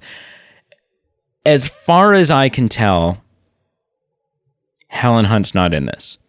And so that to me makes it, I don't know if Twisters is actually a sequel. I don't know if it's a reboot, a remake, a spinoff. Like, I don't even know what this is anymore. And for me, like, I'm still excited. Don't get me wrong. I still want to see this movie. Oh, yeah, it says Twisters is not a direct sequel. It's considered to be a new chapter in the same world. So then that's just dumb to me, right? It just becomes, it's not even, it's just a movie about tornadoes. And what? There's going to be one or two scenes where they reference the Dorothy device and the advancements that these two great heroes had made and blah blah blah, and that will be it. That will be the extent of connective tissue, because I don't know what else you do. I don't know how else you make it the same world, and so that really bothers me. I think it's a total swing and a miss as far as the concept goes, but I'll still see it. I'm just not near as excited as I was. Yeah, I could care less. Yeah. July 26th, Deadpool 3. I mean, we don't even need to. Yeah. Yes. Yep. Okay, we're in. Let's 100%. move along. We're only 2nd, about halfway through. Let's not get sidetracked anymore. We got to. August 2nd is a film called Trap. M. Night Shyamalan is back, baby. M. Night Shyamalan Ding Dong is back. Yeah. Okay. I mean, I don't really know anything about it. The last M. Night movie I saw was Knock at the Cabin. I did like Knock at the Cabin, but that M. was Night the one with Dave Bautista and Rupert Grint and yeah, I haven't seen that yet. So we're and seeing, good? The guy from it's very good, and the guy that played King George in Hamilton, who I really like, and I'm blanking his name right now. But having said that, M. Night's also had some major misses, and so we'll just kind of see. We'll kind of see what happens when the trailer comes out. So I'm neither here nor there right now on Trap. Yeah, this piques my interest. Yeah, because same reason. Like M. Night Shyamalan, when he hits it, he hits a home run. When he doesn't, it's a bad bunt. Yeah, exactly. I'm sure Pete will love that baseball reference. August 9th is the Borderlands movie. Now, I have only played a little tiny bit of any Borderlands I've played. I played with you. And it was Borderlands 2. When that first came out, you and I played like a little bit, and then, but we were only able to play. So something about me is, I like, if we're going to play a game together, I don't want the other person to play ahead, because that, for me, that ruins it. Like, let's discover what horrible, unbeatable boss that we have to try to take down. Let's discover that together, right? So, but Carl's much more no, I want to play this game and you can't come over tonight, so screw you, I'm going to beat the game. It's one of the things about our friendship that we don't see eye to eye on, and it's caused some beef in the past, but we're still friends. So, and that says more about us than anything else does. But so I've played a tiny bit of Borderlands. I understand the lore. Cate Blanchett, Black Jack is in this. I'm pretty sure, isn't Black Jack voicing Claptrap? Black Jack or Jack Black? Jack Black? Black Jack. Well, maybe both. A game is voicing a character. Just gambling goes on in the world of Borderlands. Jack Black's in this, and I'm pretty sure he's voicing Claptrap. Isn't he? I don't know. Yeah, and then Jamie Lee Curtis is in this. I'm intrigued, but I'm not going to say I'm excited. So Borderlands as a game is a crazy, weird, fun, artistic, over the top animation style. It's over the top. It's a lot of fun. So it could make a really interesting film. There's a lot of meat on the bone there in terms of storytelling. I did play the Borderlands Telltale game. That's the only one I haven't played. Yeah, it's good. It's good. I can't say if it's a good Borderlands game, because I'm not as versed. Well, it's a completely different premise in terms of a Borderlands game. Oh yeah, in terms of gameplay. But I would say I am for this. I'm very interested. I don't know if I'm Cool. sold on it, but I'm very interested. August 16th, we have Alien Romulus. I am a yes for this. And after Christmas, when you and I have watched through all like 6, or I think there's 6. Once we watch through all 6 Alien films at the Alien watching party that Pete's invited himself to, son of a bitch. No, it'll be good. I hope he comes. It'll be fun. After we get through that, you'll be a yes as well. But right now, I'm guessing you're I don't know. I'm already a yes. I like this universe. Yeah. Okay. August 13th, Kraven the Hunter. We've already talked about this. I'm a skeptical yes. Same. Right? They're taking some weird character choices with it, but I do like how R-rated it looks. I do like that, like the whole biting the ear off the guy and stuff. It looks fun. Fun. So this is probably one of your other hell yeses. September 6th, Beetlejuice 2. My God. If my employer is listening, 35 years later, I am sick on September 6th. Like I won't make it in.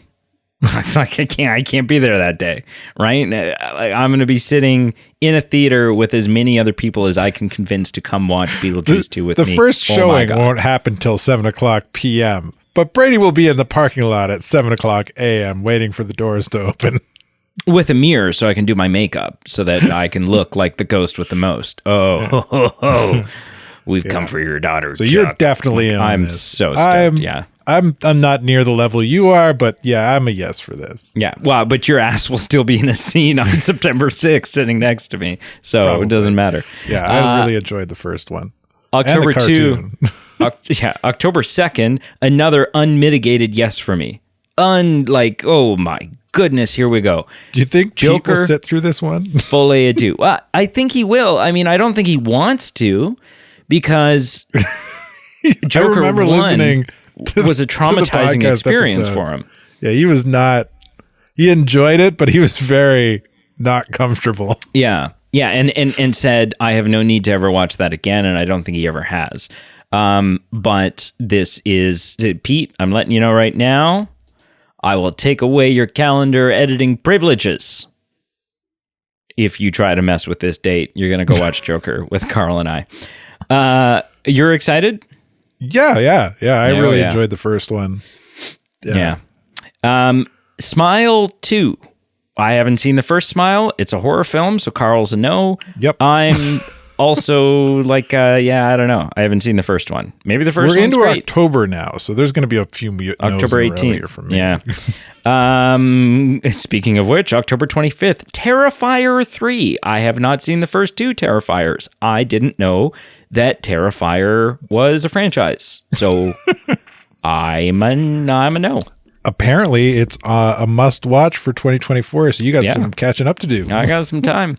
November 3rd, little bit divisive among comic book fans. Listen, second one wasn't as good as the first one, but still good. I'm still having fun. Venom 3, I'm all in. Let's do this. I love Tom Hardy's performance in this. I think it's fun to watch him interact with himself, and Venom 3, I'm there for. Yeah, I think this is. I've been enjoying the Venom franchise especially Morbius. Well, I mean, when I say the Venom franchise, I mean like Venom 1 and Venom 2. Oh, okay. I haven't seen Venomverse. Morbius yet. Yeah, me neither. We'll have to at some point. But we'll have to just I'm interested to see where it goes with a third one. Yeah. November 22nd, Gladiator 2. I mean, I watched Gladiator for the first time for this podcast within the last couple of years. And I enjoyed it more than I thought I would, because the whole gladiatorial or Trojan or ancient Rome or or medieval, like for the most part, those films, that it usually doesn't interest me. There's been a couple of fun exceptions, but for the most part, I just get lost. Like I don't care. I enjoyed Gladiator 1. I think that this film is probably going to, and I could be completely wrong, and I hope I am. I think this is going to fall into a too little, too late category. And I also don't know, which is strange because I'm not saying that about Beetlejuice. I'm not saying about that. I didn't say that about Ghostbusters Afterlife. But I just don't know what story there is to tell here. We've talked about this already. We've talked about Gladiator. Where do they go? We don't know. So this intrigues me, but it's not a yes. Yeah. Not yet. November 27th, Wicked, the Broadway musical, is getting a film adaptation.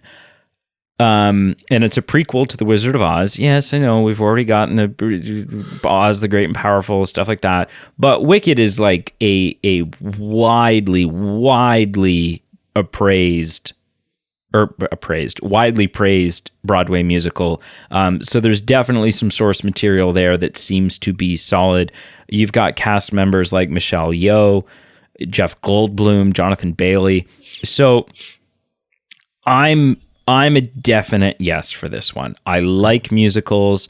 Just the image that we have here of the back of the Wicked Witch, it looks fun. Like it looks like a fun kind of color palette and a nice set design. It says it's going to be, sorry, I'm interrupting here, but it says it's going to be an adaptation. So is it going to be a musical still?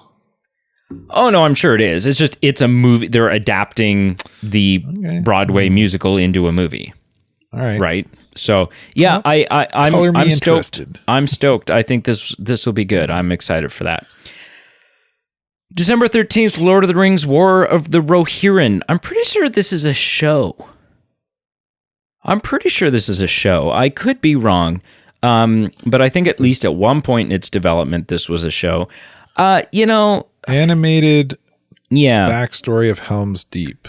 So I'm a wishy-washy on this. I love Lord of the Rings, Tolkien's Middle-earth, hands down.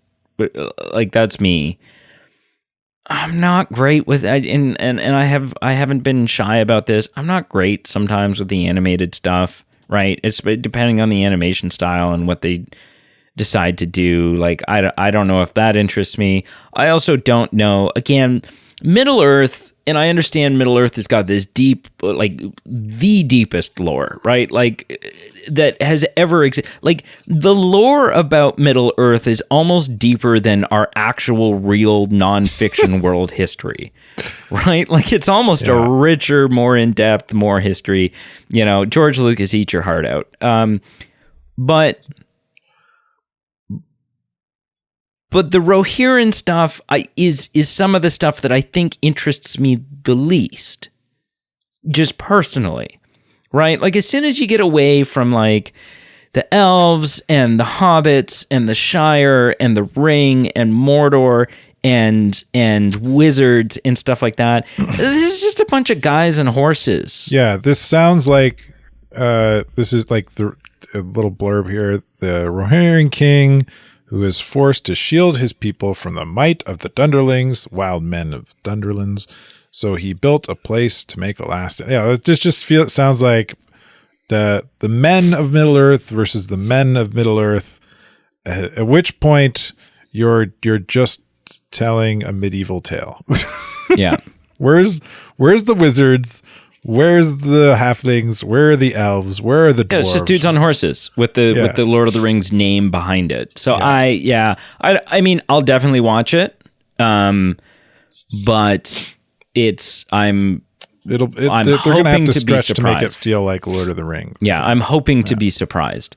December 20th, we have Sonic the Hedgehog 3. I mean, Sonic the Hedgehog 1 is great. Sonic the Hedgehog 2 was also pretty good. I have concerns. Marsden. I have. Shut up. Shut up. I mean, Idris Elba is playing Knuckles, so that's like just to show you how serious this franchise has gotten. I'm skeptical of this one for two reasons. One is because all signs are pointing to Jim Carrey not returning as Robotnik. He, of course, very famously retired. after the Will Smith slap. Like he was kind of like, you know what, I'm over this. If comedians can't make comments, or it's not free, and then he did the whole like, I am enough, I have enough, I've done enough, whatever. He said if the heavens open up and a script is presented that is just impossible to turn down, then maybe, but also I enjoy painting and having a quiet life. So I think that not having Jim Carrey in there will hurt it. And I also am a little worried that, Sonic the Hedgehog 3, like, well, at the are end we of Sonic, just going to milk this until it's dead? And I think we are, and I'm wondering when that's going to happen, and it might be this one. Well, we got they're introducing Shadow the Hedgehog. Yeah, but so yeah, they're going away from Robotnik as an antagonist anyway. Yeah, but it's got a lot to live up to, because for me the second one was just as good as the first one. I really had fun with Sonic 1 and 2. Tails. So this one is on my. I'm not going to say it's a thumbs up. I'm going to watch it. I'm not going to say it's a meh, but I want to see more of it before I can make a decision. But it's definitely leaning towards I want to watch it. I think we're reaching the point. You start bringing in all these other characters, and it's not Marvel. Right? This is Sonic the Hedgehog. And so I think if you want it to continue to be super successful, you need to be careful with how deep into the weeds you get with. But Sonic's got a lot of material to grow from. Well, but so does Mario, and nobody wants a Waluigi film. Well, I would like a Waluigi in a Mario movie. Yeah, maybe. Anyways. Not starring. Also, December 20th, Mufasa, The Lion King, a film that we knew was coming, a prequel to Jon Favreau's Lion King. You know what? I'm excited. Not Lion King 1.5. I don't think I care. I'm excited for this. I think that obviously The Lion King was masterfully done. And so this will be interesting, given that it has no source material. Yeah. Right. So it'll like we'll have to see. Own story. Yeah, we'll have to see what ends up happening. But I mean, I think if you saw Jon Favreau's Lion King, I think you'd be a fool to not at least raise a bit of an eyebrow to this one and go, "Huh, okay, all right, show me what you got." Yeah. It's interesting that in this paragraph blurb, they're calling it a sequel and a prequel at the same time. Yeah. Yeah. So how that works, I don't know. But we'll see. December 25th, we have Nosferatu. Yeah. I mean, nope. I'm very excited for this. I like stuff set in the Dracula. Like, I like that kind of thing. And then, when you start talking about things like Willem Dafoe, Lily Rose Depp, which is Johnny Depp's daughter, Nicholas Hoult, right? Yeah, I mean... Oh, it's an adaptation from Dracula. Bill Skarsgård. So I'm ready. It's an old film they're adapting.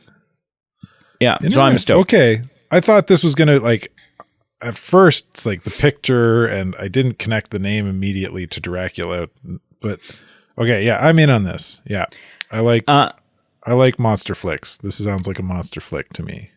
And then, and I think the last one that we'll do here, because the other ones don't actually even have a date attached to them, which means there's a very good chance that they aren't coming out in 2024. Yeah.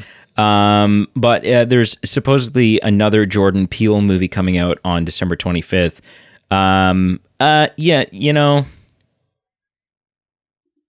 He did get on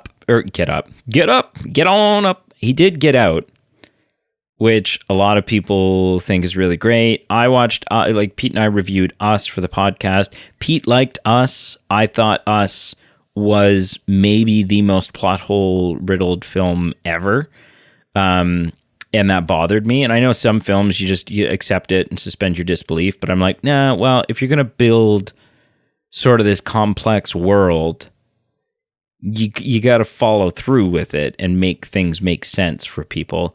And then I haven't seen Nope, but I've heard mixed things about Nope. So I don't know. People are praising Jordan Peele for being a fantastic director. He probably is, but I'm not on the Jordan Peele train, so I don't really care. These aren't comedies he's directing either, are they?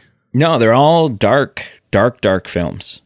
Yeah, no, that he's become like the way king of horror. outside his wheelhouse. No, he's become like the king of horror. Really? Yeah. You haven't seen any of those films? Of course not. Oh. But coming from comedy gold, TV comedy gold, Key and Peele. Is it Key? Keen? Yeah, Key and Peele. Yeah. That stuff is gold. Aaron. Yeah. Shonipa. These films seem so far outside his wheelhouse. That's weird. Yeah, but I'm not interested. I'm just intrigued that he's making horror. Yeah. So that's it. And what's really interesting, and it's something that we've discussed before, but there was one MCU film on that list. Yeah. And something that we'll talk about a little more in depth next week on the Movie News Show is that the Daredevil show was just bumped again. So it's not coming out in 2024 either. So slim pickings for the MCU next year. We'll see. Not necessarily a bad thing. Not necessarily a bad thing at all. No, I think we've talked about we're this. Already running 2 hours, 3 hours in here. Oh, wow. Yeah. People like it though, right? Pete, are you there? Pulse check. Oh, Pete. If Pete's not with us, then we've gone too long. Thank you so much for listening. Make sure you check out our Facebook, Instagram, and Twitter, or X, or the whatever the Tesla 2.0. I don't know what it is anymore, but it's all listed down below. We have a Patreon page for as little as $1 a month. You can support the Movie Men podcast. What greater thing to do this non-denominational holiday season than to support your Movie Men podcast? $1 a month. $1 a month. It sounds like it may not make a very big difference, but it does, because it's one less coffee that you're buying at Tim Hortons. Yeah, it's $12 a year for us, right? It helps us pay the bills. We've talked about in the past. Honestly, legitimately, to pull the curtain back, it costs well over. It's in the hundreds of dollars to make the podcast run every year, as far as paying for podcast hosting and servers and all kinds of. It's not free. So that keeps us running. And even just $1 a month kind of lets us know, hey, someone's there. Someone's supporting us, right? What we're doing means enough to you that you're supporting us, and that really helps and, goes a long way to boosting our egos. And also, like we said, Christmas is right around the corner. People are cold. People need things to drink things out of. People have laptops that do not have stickers on them.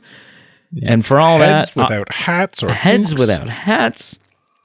Teddy bears that don't say the Movie Men podcast on them. What the hell? And for all that, bandanas. Our solution is our merch store. Yes. So check that out. Carl, it's been 3 hours with one pee break, one widely announced pee break. Very necessary. Very necessary. I, too, am now having drank all that zero sugar Dr. Pepper that I drank during this. I'm feeling the pressures in my loins. That was weird. That was a weird thing to say. Well, you said it. It's out there now.